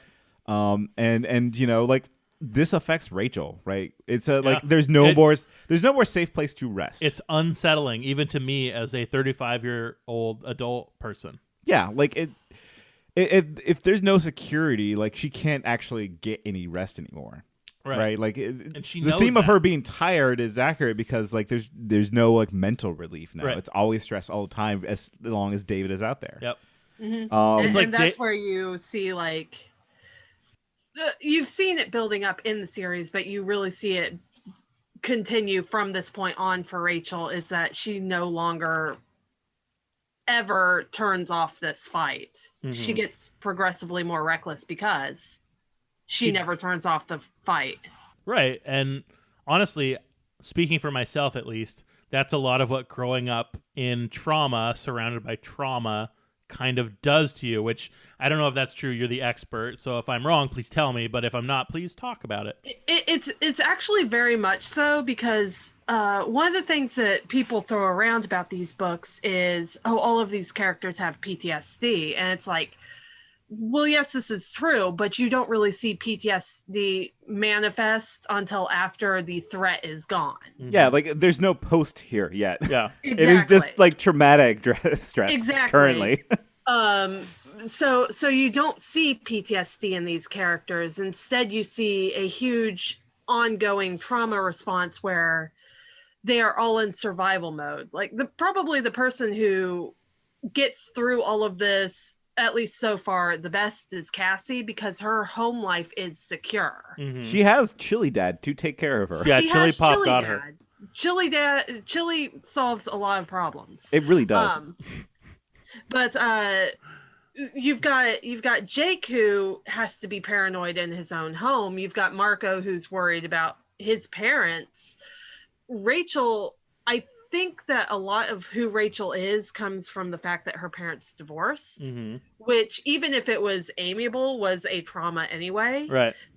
But Rachel is very much stuck from this point on in perpetual trauma mode. Like, I don't think it's spoilers to say that you hear less of Rachel talking about shopping and gymnastics and stuff moving forward, because this is a huge turning point for her. Well, it's something that she like mourns too, right? Like we kind of skip past this chapter, but she's like, I miss caring about shopping. I miss caring about anything, really. Like she used to love gymnastics, and now like she just doesn't have space in her brain for this anymore. She even says at the beginning of the book, oh, my gymnastics are rusty because I'm too busy doing war. Right. And when you're in a situation where you can only focus on survival and intense emotions, you're not gonna have time for your hobbies and shit. Right.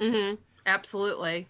Um, I'm actually kind of amazed, and I think that it's because they need to do it to survive that these kids keep up the facade of going to school. Because in a lot of situations when kids are stuck in trauma mode, they don't care about stuff like that anymore. Right. But these kids have to do it to keep up appearances. Because it's like, to use an example from my own life, where my parents were constantly using drugs, selling drugs, always awake, always screaming, always fighting, always hitting me, all that fun stuff. But I knew deep down that if I were to speak up or to mention it or to miss school, then I would be taken away from them and put into a worse situation. I didn't know it was worse. Like, adult me knows now that oftentimes foster care is very abusive and awful.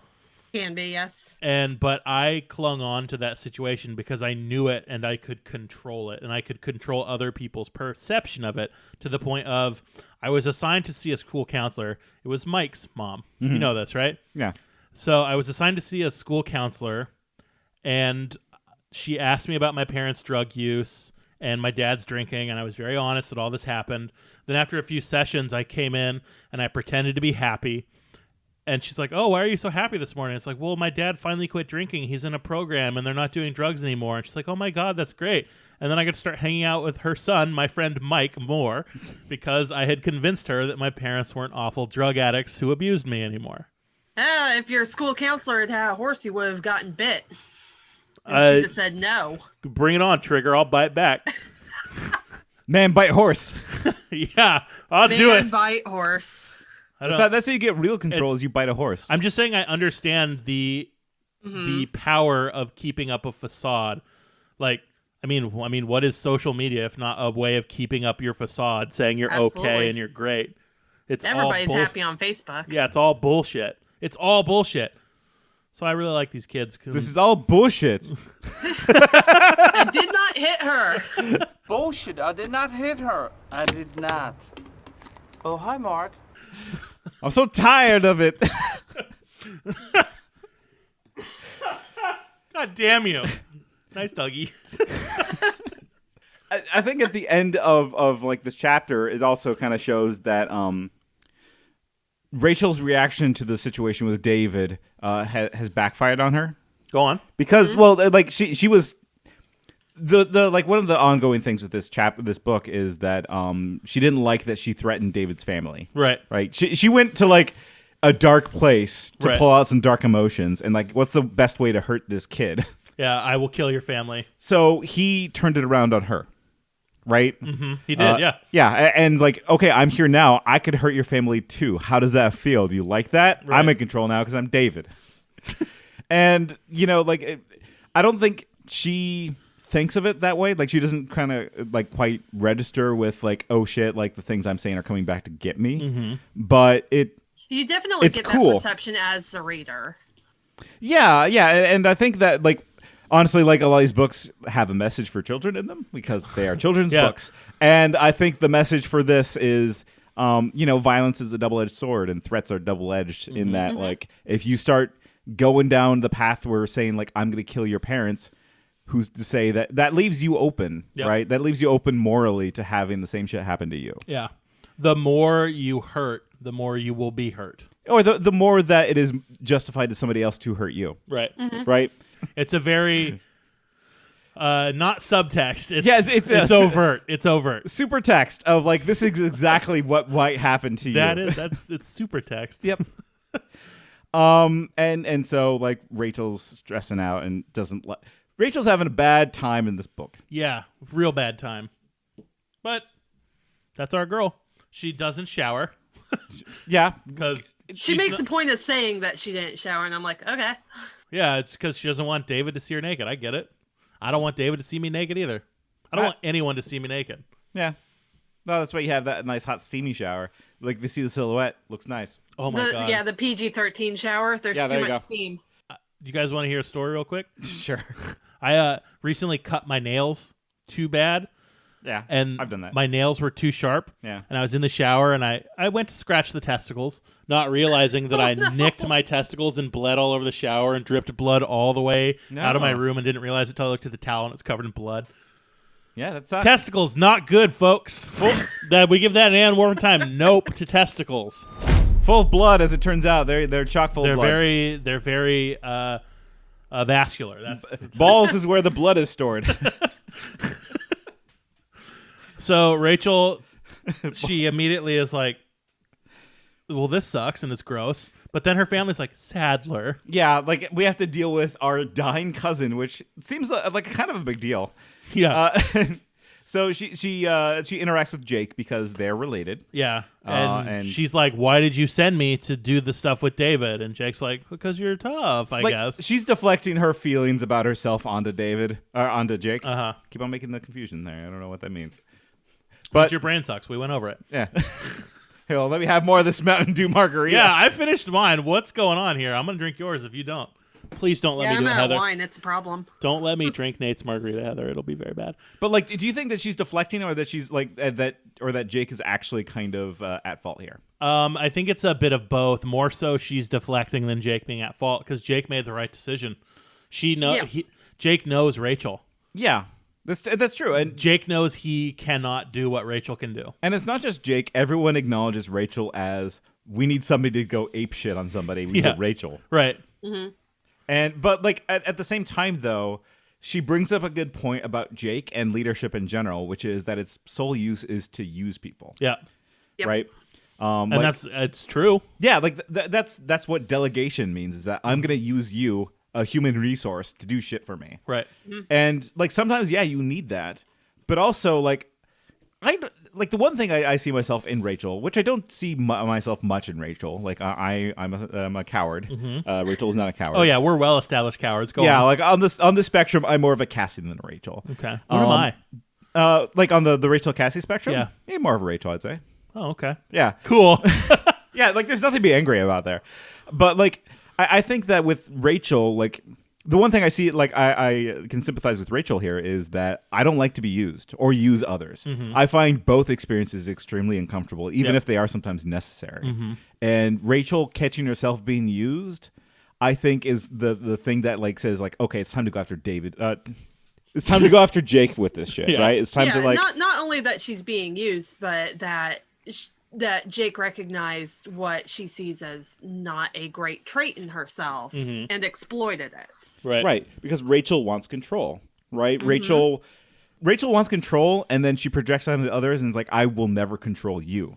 It's why at the very beginning, when she gives Axe orders, she doesn't like doing that shit. Right. Because she's becoming the thing that she kind of hates, which is like, I'm controlling Axe now. Yeah. Even though the situation called for it. Somebody needed back a call. I love that Rachel just slowly morphs into an anarchist. This is great. Yeah. And it's it's a good case for anarchy. It's like, like we all get that feeling. We're like, man, I don't want to control anybody, nor do I want to be controlled. Yeah. And, Rachel reflects that. And poor Jake is just being yelled at. See, like, I totally agree. I don't think we should control people, and being controlled sucks. But I also love it when potential sex partners talk down to me. It's weird. Yeah, like step on you, call you a worm. Not even step on me, but like condescend to me. It's like, ooh, I'm 6'6" and you're 4'8", and you're in charge here. Oh. I hope this doesn't awaken something in me. Oh no! Oh no! Yeah, I don't know why that came up. Where are you going with that? Just you know why it came up. Just sitting over here, new and horny. Yeah, balls full of blood, drinking Mountain Dew margaritas with my buds, getting horned out. It's what Mountain Dew margaritas do. Think about little women pushing me around. It's fine. Yeah. No, you made a very cogent point, and I don't have anything to add, and I just agree with it. Sure. Like, it's a good point. That's all I want is people to agree with me. We'll call this a griefment time. That's the best I can do. So, anyways, like they continue on with adventures with Sadler's sad parents. Yeah, they mention how the children's hospital are very sad. Yeah, as it turns it's out, weird, right? Very weird. Very weird. Who would have thought? Who thinks sick kids? Oh, it's not all Patch Adams. Yeah, I mean, it is some Patch Adams. Yeah, which I feel is. If I was a kid and I saw Patch Adams, I would freak the fuck out. I'd be like, get this guy out. Get this clown out of here. It's like, sir, I'm here for my chemotherapy. Could you... I'm already Leave it having a bad time, somewhere else. and now there's clowns involved. Yeah. Get your Pennywise ass out my hospital. I'm here to bring joy. Ha ha. Honk honk. I'd pull the gun out and shoot him. Yeah, I bring a gun to a hospital. No, I don't. I don't care that Robin Williams already dead. I'd kill him again. Yeah. I wouldn't let him take the coward's way out with suicide. I'd kill him. You should kill a Patch Adams. We are a very anti-Patch Adams podcast.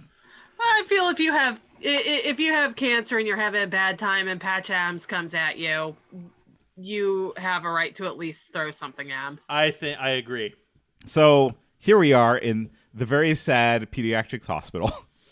Not whimsical at all. And wouldn't you know it, Sadler's made a full recovery. It's a miracle God did this. God fixed Sadler in the elevator when there was I have only. been told this is a very pro-God podcast. So. Yeah, we're waiting for Heavenly Father to take us back up when the rapture and leave the rest of you sinners here. I'm planning on going up Heaven's chimney tomorrow. Actually, yeah, Shaquille O'Neal's there.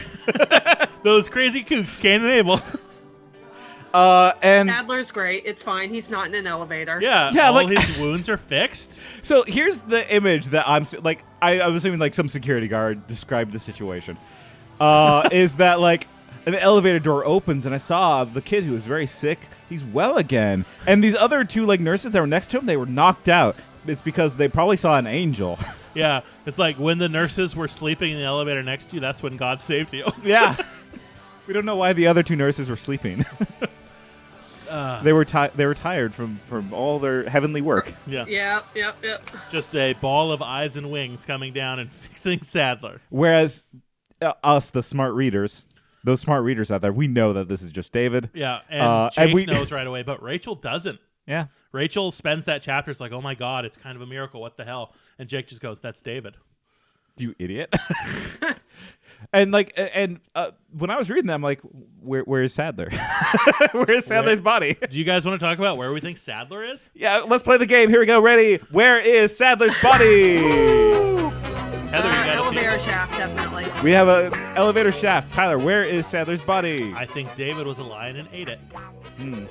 Oh, gross. Yeah, like mine was actually also elevator shafts. But I realize my theory is not the pet one. Elevator shaft, easiest, best, probably right answer.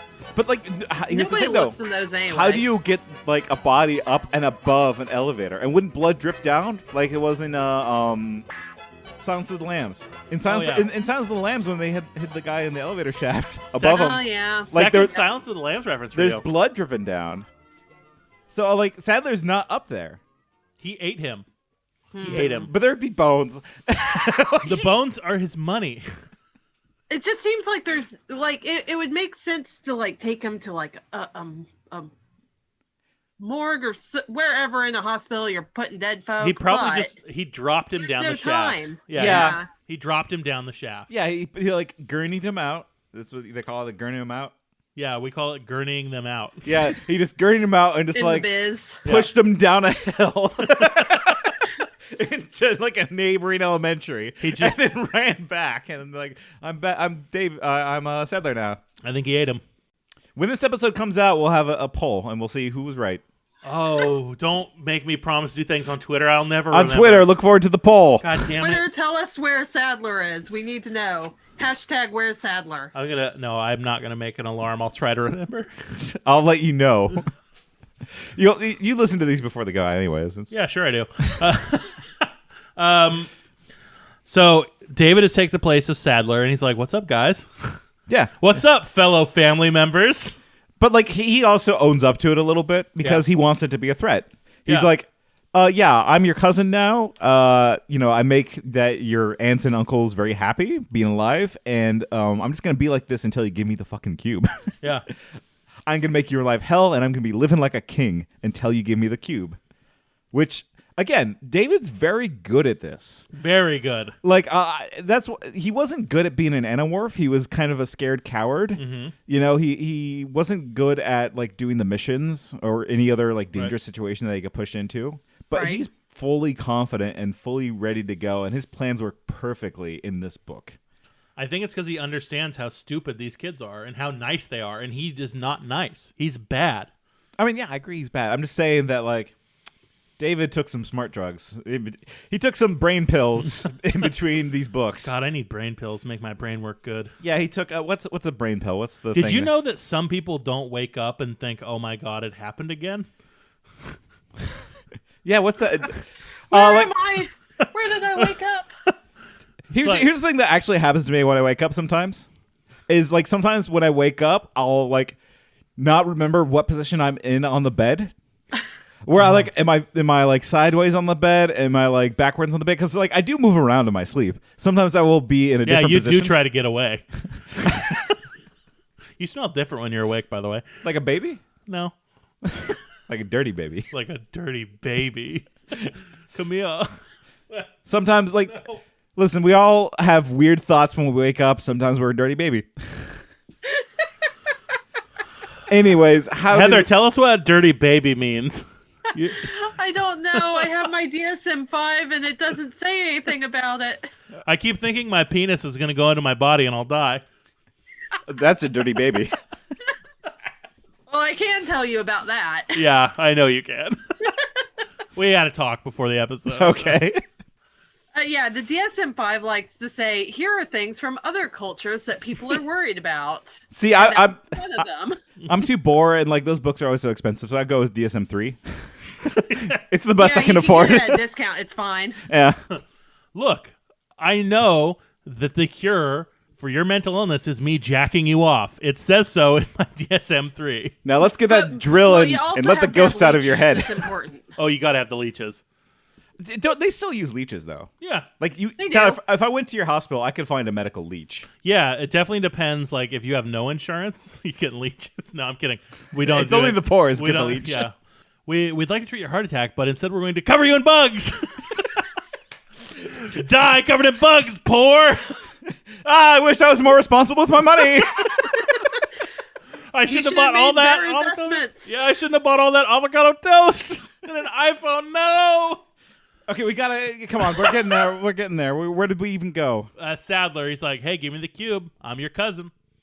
Yeah, pretty much, right? Like his plan was, I'll be your cousin until you give me the cube. Yeah.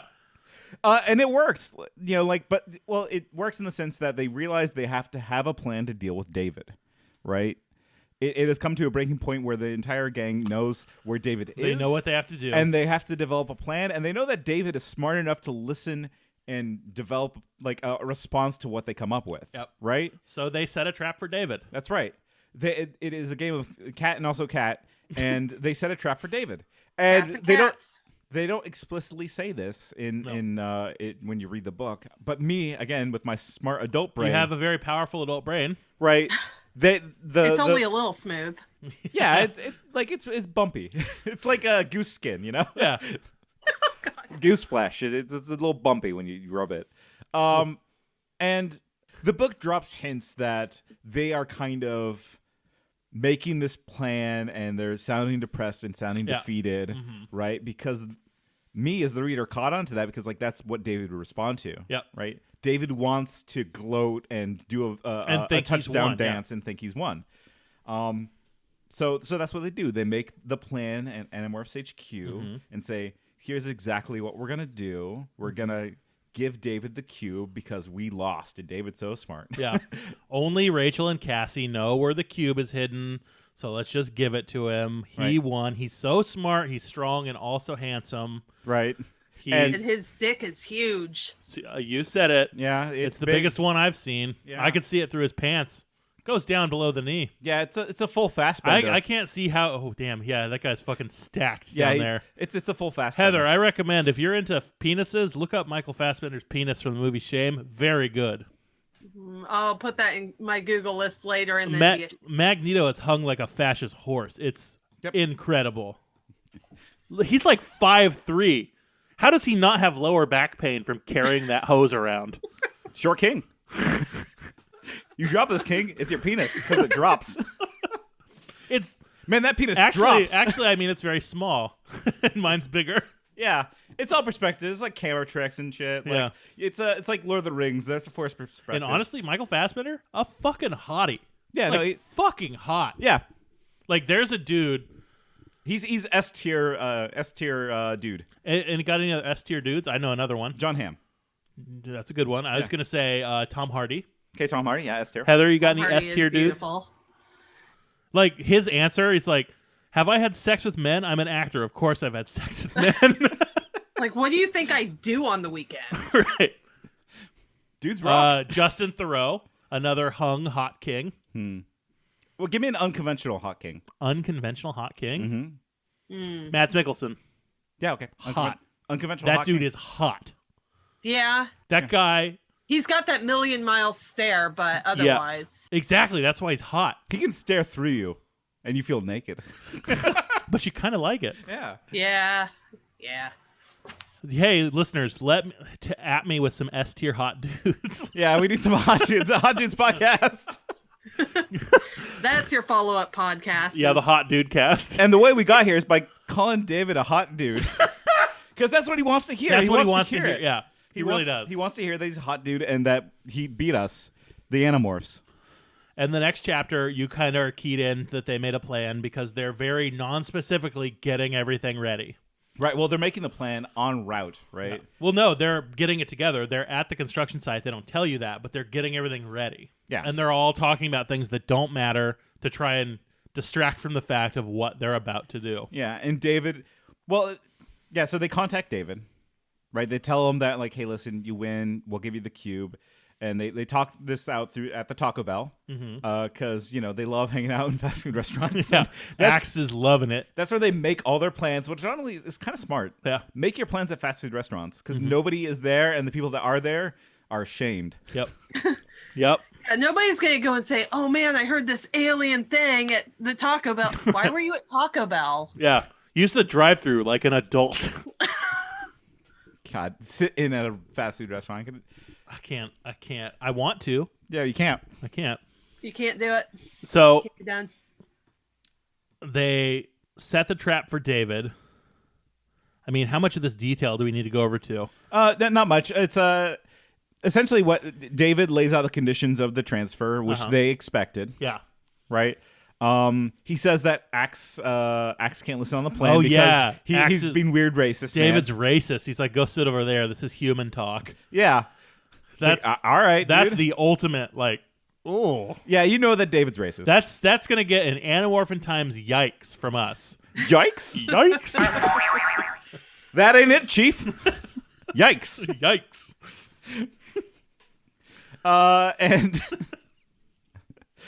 And so, like, they make David feel like he's in control by laying out the plan. Axe eats up some globules, and they go off to the construction site. Yep. And David's very controlling and like wants to be commanding of the situation. So he's like, "All right, listen, all of you land," and then immediately turn into a rattlesnake. Yeah, he turns into a rattlesnake. Rachel turns into a rat. She turns into old Pete Buttigieg. Right, and he wraps himself around Rachel and says, "You're mine now, and if your friends do anything, I will just eat you." Yep. And Rachel's like starts emitting some fear at this point. Yeah. Right? Like she knows what the plan is, but she is afraid because David can still do something weird and unpredictable. Yep. Because he's David. Yeah. You know? And maybe you don't have somebody completely figured out. Right. You know, it's a question of confidence and trust at this point. It's giving up control, the thing that she is most afraid of. Yep. Right? So, of course, she's terrified. She has to trust the plan that the storm is coming. Yeah, trust the process. That's for those basketball fans out there. Oh, yeah, hoops. How you doing, Hoopers? That's what we call you basketball fans, Hoopers. How's old Stephen Curry doing? Good. I heard them Denver Broncos are doing okay. Yeah, they're also not like basketball. No, they're football. John Elway, bad politics, good throwing arm. Vapor lock. I don't look into any athletes; they all do bad stuff. That's true. Yeah, don't meet your heroes, kids. Yeah. Except for that one baseball player who took acid during a game. Oh yeah, that guy He was all right. fine. That's because baseball players rule. No, they also suck. Yeah, they do. Anyways, doesn't matter. The finer points of this plan don't truly matter because once they get to the end of their little tunnel, Well, give me a 50-foot view of the plan. they're going to have David crawl through a dark tunnel, collect what he thinks is part of the morphing cube, which is really a Lego, and then they're going to trap him in a box. It's a good plan. It's a good plan. Let's see if it It's a works good out. plan. Okay, so Rachel and David go into the tube. They go into the tube. It's all working. They grab Yeah. the part. It's a little dark. David hears some noises. Yep. He's And- like, whoa, the air smells different. Yeah, the air does smell different. And Rachel realizes he's starting to understand what's about to happen. He smells a trap. He smells a trap. And so David immediately turns around and starts like just biting Rachel. Bites Rachel's tail. Chews on Rachel, just like starts going full ham. Like there's a scuffle. So in this battle, like he's in a box. She's in a tube. Yep. And David has her tail. Yep. And is trying to pull her into the box to like, kill her, as we said. Yep. Or to take her with him wherever he goes. Right. And I think we need to read this part because I think it's kind of like the turning point for Rachel.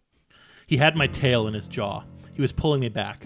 I couldn't reach him, and if I tried, we'd go around in a circle like a dog chasing its tail. He'd be able to get back out of the pipe, maybe escape altogether in the sewer network. Have a good grip back there, Davy boy. You won't get away. Yeah? I twisted back just as David hoped I would, only I didn't attack him. Instead, ignoring the hideous pain, I chewed through my own tail. Ah! I cried in agony as the last shred of skin parted. No! David screamed as he fell back, holding nothing but a few inches of tail. I darted for the exit, and before I was halfway into it, yelled, Now, now, now! Steel gate slammed down. It would have snagged my tail if I'd still had one. Yeah. Woo! So Screw Dave- it, I'll bite my tail off. David's boned. And so I want to know something about rats. Yeah, tell us. Do their tails grow back? Like, do they just come back? Amazingly enough, they do not. Why not? Let's get into animal facts. Animal facts! Rats! Prince Jake and Cassie, Tobias and Axe, Rachel and Marco, the bandits are here. They want to listen to animal facts. Fuck all the yerks, Marco's mom is a bitch. Rat edition. Should we... Okay. Rat facts. Racks. Yeah, racks. Okay, I actually have like a really fun, and by fun I mean really messed up story about rats. That's our thing. We do that here. Fun that messed up really is the story of David. True story there. Okay, so if you ever crack open a theoretical psychology book, you're gonna read about a lot of weird stuff that white guys did with rats. Okay. And this particular experiment was done by John B. Calhoun, and he created a rat utopia in which drywall for every meal. Yeah, sounds all right. Yeah, in which the rats had complete unfettered access to food and water, and there were no threats to them whatsoever. And he basically wanted to see what would happen to this rat society if they were left completely unchecked. Ooh. And what he found out was that if a population booms without anything stopping it, you run into really weird detrimental behavioral issues. The first thing they noticed was because rats usually eat secretively, they'll like take some food and they'll take it back. They created a situation where the rats had to stand there and be together while they ate. So rats stopped having territorial issues. They stopped fighting. They stopped doing things that would typically be very instinctive. What is instinctive for a rat? Like to fight, I assume. Like if I find a food, then I'll run off with it. Sneak into my house. That's their thing. Rats will grab food and they'll take it somewhere where they feel safe to eat it. Except for like the one rat that was a chef. He shared that food. Yeah, he was pretty cool. Made a ratatouille for everybody. Yep. God damn it. And the other thing that happened was that they built all of these like rat condos where rats could go and they could sleep by themselves. But as the population boomed, they found that it was harder for rats to get away from other rats. So they started seeing things where rats would stop developing like an urge to mate and have babies, or female rats would not be at all maternal. Some rats had absolutely no territorial behaviors, while others were super territorial. Some male rats would basically form harems, but then they wouldn't breed with them. And it developed my sad into... bitches. It basically developed into what Calhoun called a behavioral sink, where the society ultimately collapsed. And that's why you don't want Buttigieg as a president. He'll make a rat harem, and then society will just collapse. And he won't impregnate any of them because he's gay. We already have a housing problem. We figured it We're out. already halfway there. You But, essentially described like Rat Toronto in my mind. It's just like it's actually, like sociologists have looked at this and they have seen it happen in a different way, because people aren't rats usually. Whoa. In big cities that are overcrowded, you start seeing things break down like this. They felt that there were a lot of parallels in Japan, where young people nowadays aren't necessarily interested in dating or even having sexual encounters. And they think that it's society taking a natural progression when things are overcrowded. But the fallout of this experiment was that they did it several times, and each time the society broke down in exactly the same way. And the rats could not be integrated back into a regular unaltered society. They're too soft. They were permanently altered. Yeah. But follow-up fun facts to that. This particular experiment and a couple others were the basis of the whole Secret of Nim. Oh, I love the Secret of Nim. Yeah, that rules. And also, on a more fun note, rats are one of few animals that are genuinely ticklish, and they will laugh if you tickle them. Oh my god, I feel so much worse now. Yeah, Todd, did you recently have to put a rat down? I've been saving this story for this podcast, this episode specifically, and I feel so much worse. Let's You hear can it. teach them to play hide and seek. Stop! And they will laugh with joy when you find them. They They're make like, it like they're good pets. They pee everywhere, but they're good pets. Stop it. Okay. All right. I'm going to tell your rat murder. I'm going to tell you about this story. Over the summer, when the skies were red because hell was erupting and Oregon fires turned the sky red, I actually would nap with my P100 respirator mask from work on because it was the only way I could breathe. A huge fucking rat got into my house. Oh, no. It was trying to escape death outside. How big would you say this rat is? Like the size of a computer mouse? No, it was probably 3 mice big. Like 3 computer mice big. A full ratigan. A full ratigan. Call this guy Clooney the Scourge. Redwall callback. He was a rat. So I am sitting in my chair watching TV and comes scurrying in front of me into my foyer. He rolls in. He's like, hey, I'm going to go cook. You want something? Yeah, pretty much. He runs right towards me. We lock eyes. He backs away and runs into this other little den I have. And so I'm like, what the fuck? That's a fucking rat. And so I close that area off. I close it off. And I open the front door. I wait a few hours because it's like, he's in a contained room. He can't go anywhere. He's huge. I've opened the front door. He can escape. I don't want to do anything to this rat. After a few hours, I can hear him scurrying around in there. I hear things dropping. I hear scurries. It's probably just him learning to have fun because that's the thing I know rats can do now. And he was in there going, yeah! Yeah, pretty much. I love it here. My new best friend's house. So I open the door and it's like, okay, he's probably gone. It's been 6 hours.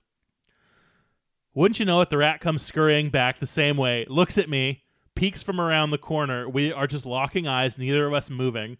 He was trying to play hide and seek with you. Stop it. So I get up to close the door and he scurries away.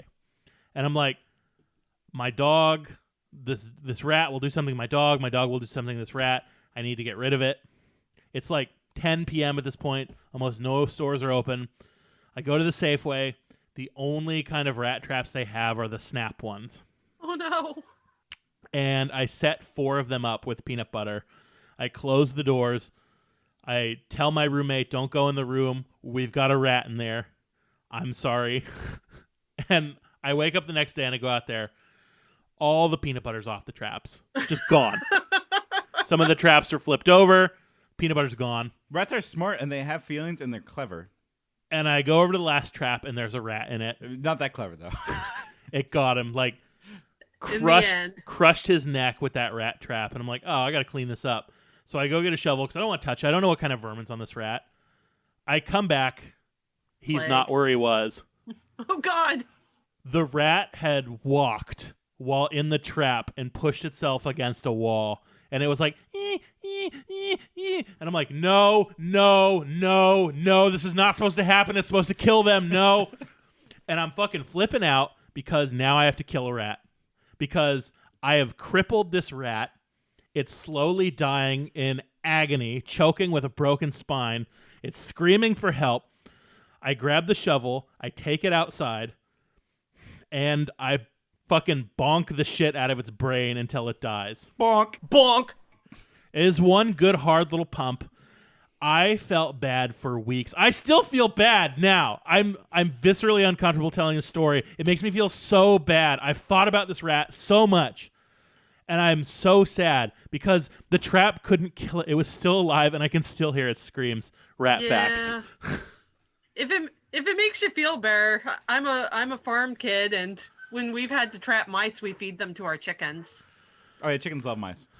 They do. It's really weird. I'm a soft city boy, so when I was growing up, I used to hunt. It's the expectation was you'd kill a deer, an elk, or a bear, which I've done, but having to kill a rat with a shovel. Yeah, you don't have a gun when it's when it's actively squeaking and trying to get away from me.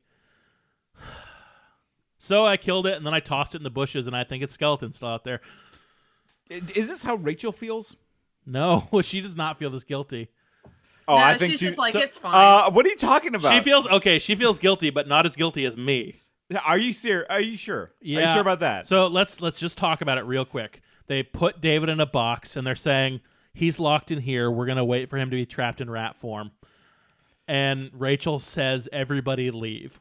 I can handle this. You don't have to watch this. And like, no, we did this as a team. And Rachel says, leave. Right. And they did do it as a team. They because, did. like, I think it was important for everyone to share in the responsibility with the killing of David. Yeah, they made this choice. Right. Well, and, like, Jake made the decision to kill David. Marco was there. Yeah, it's kind of ancillary. Yeah, Marco really wasn't part of this book. Cassie made the plan. Yeah, Cassie planned this. Like, she made, like, the layout of, like, we're going to put him in, like, trap him into this box and, like, guide him through this pipe. So she is feeling real bad about the situation. Yep. Cassie says this: everything is ready. May I be forgiven what I'm about to do. Yeah. Right? Like, this is something that is going to affect Cassie throughout this entire series. Yeah, and Rachel and all of them. Right. But they're sharing the responsibility, but Rachel wants a little bit more because she needs to process how she feels about it. And she knows that the others can't handle it like she can. Right. Except for maybe Axe. And Axe hangs around. Yeah. Because Axe is not human? No, and Axe has 3 things going for him. He has the internal timer. He's not human. And he's a soldier through and through. Right. He needs to see the mission done. He knows that David's a bigger threat than Visser 3 right now. And that's true. I think he is, yeah. And so they trap him in Ratmorph. They fly him to an island, and they drop him off. Yeah, with other rats, so he could have a shot of, like, a life. Right. In A theory. rat utopia, as it were. Yeah. And they talk about how during the whole 2 hours, David screamed and pleaded and begged, and all he did was scream and beg and plead. Yeah. And Axe even says, Rachel, I hope we never talk about this again.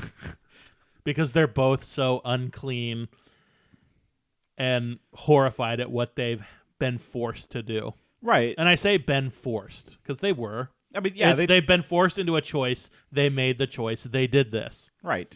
This is a permanent stain on all their souls. No, nobody's going to judge Rachel or Axe or the group for what they did because David needed to be stopped. Yeah. But at the same time, this I think kind of damaged Rachel psychically. Her soul feels stained, and she even mentions at the very last couple of lines of this book is that she's not going to enjoy being a part of this war in the way that she used to. She comes out of this one changed. I'll tell you that. This is a huge turning point in the series. It like, to reference the movie Come and See, she came and saw, and like her eyes have been hollowed out just a little bit more. Yeah, that movie rules, by the way. Heather, have you seen Come and See? I have not. We talk about it in this podcast a lot. Highly recommend. It's a Russian anti-war movie from the 80s. Absolutely magnificent. All right. This book hurt. It's a very good book, but it hurt. Yeah. It does. When it really points out how much they have to make these morally gray choices. Yeah, so go ahead and talk about some of that and the way that will, like... sound smart. Well, not even sound smart. Just that you have the knowledge and know what, like, these people together doing these things, their broken brains, how all this works together. Well, talking about the David trilogy as a complete arc, it's really fascinating from a mental health perspective because it's the first time you really see somebody on the outside brought in.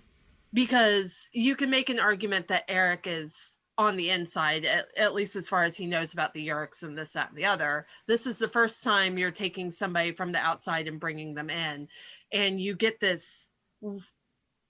From the very first book, you're like, you guys, you are making really stupid choices.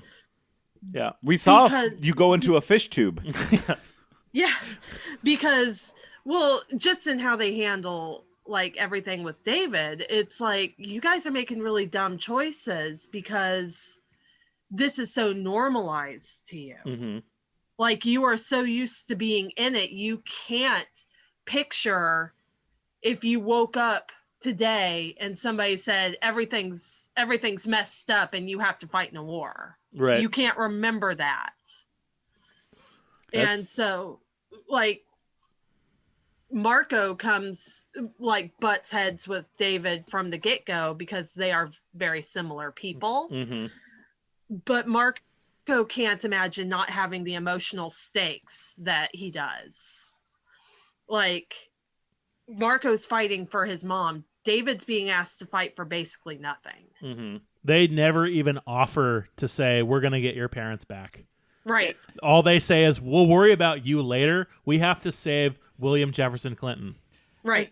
And part of my problem with David as a character, I think, especially in this book, is that he gets ironed out pretty thoroughly in this book, right? Mm-hmm. It's less a conversation that we're having about David the person now, and it's more about like how are people reacting to David. Mm-hmm. We really don't get to know much about David except through his actions, right?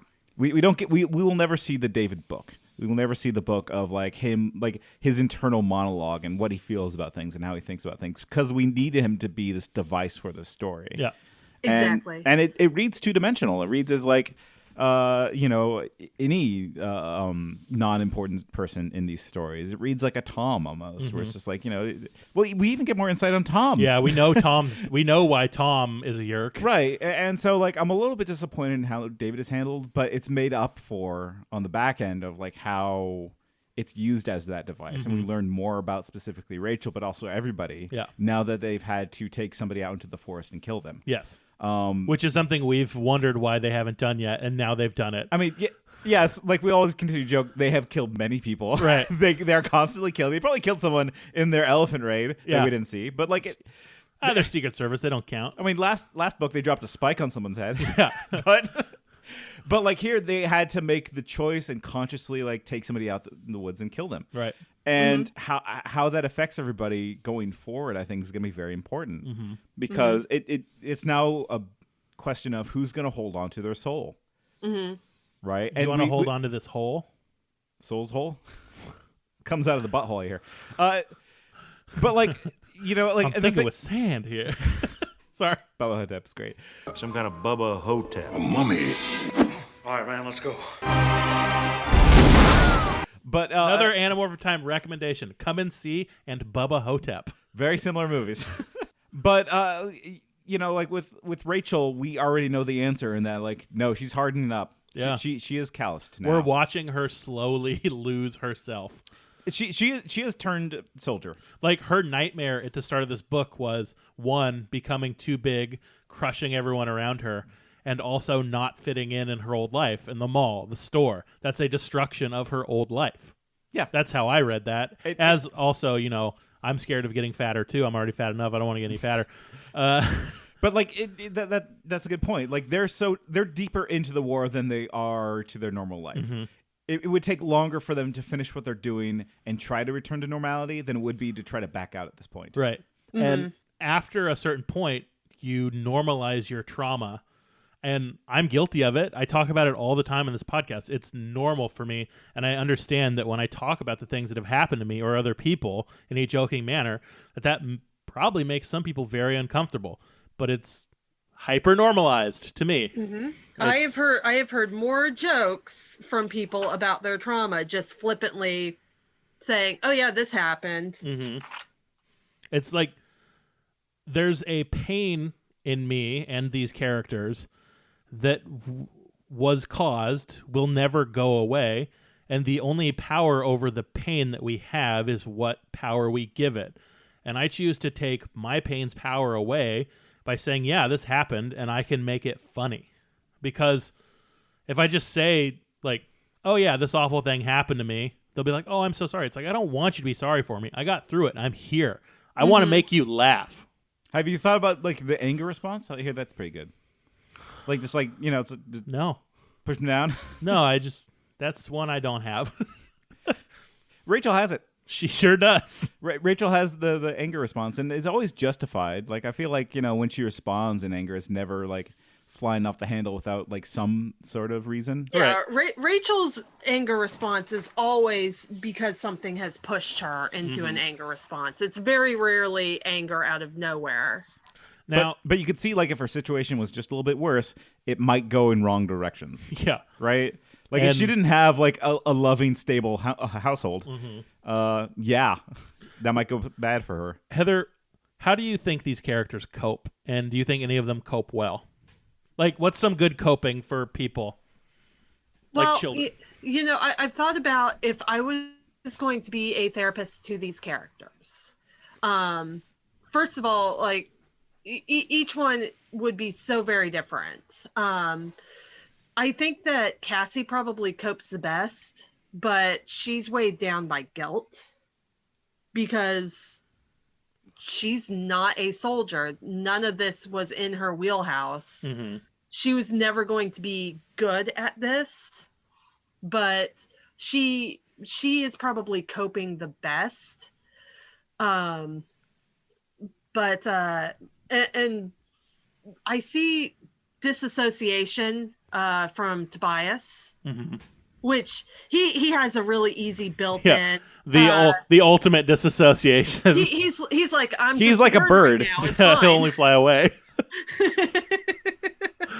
He's just like, I have to be a bird right now, so I don't have to think about human things. Right. But he's the escapist, right? He takes his bird drug and escapes very reality. Much so. But Marco also disassociates by shutting off the emotional part of his brain. He with can be humor, cold, like me. Not not only with humor, but sometimes with being genuinely cold and calculating. Mm-hmm. Like Marco is very much that person that, you know, like I said, if he had to kill his mom to save humanity, he could probably do it. Full Jokerification. Yeah, something. We live in a freaking society here. That's Marco. Live in a frickin' society.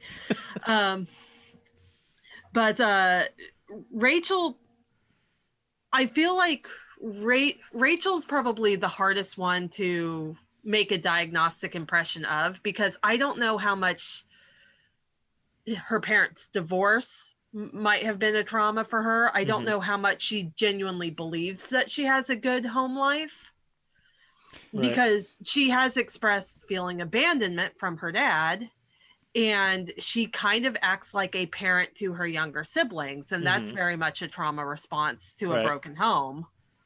So I don't know how well she puts on a really good facade, even to herself, that she's coping very well. A lot of the time.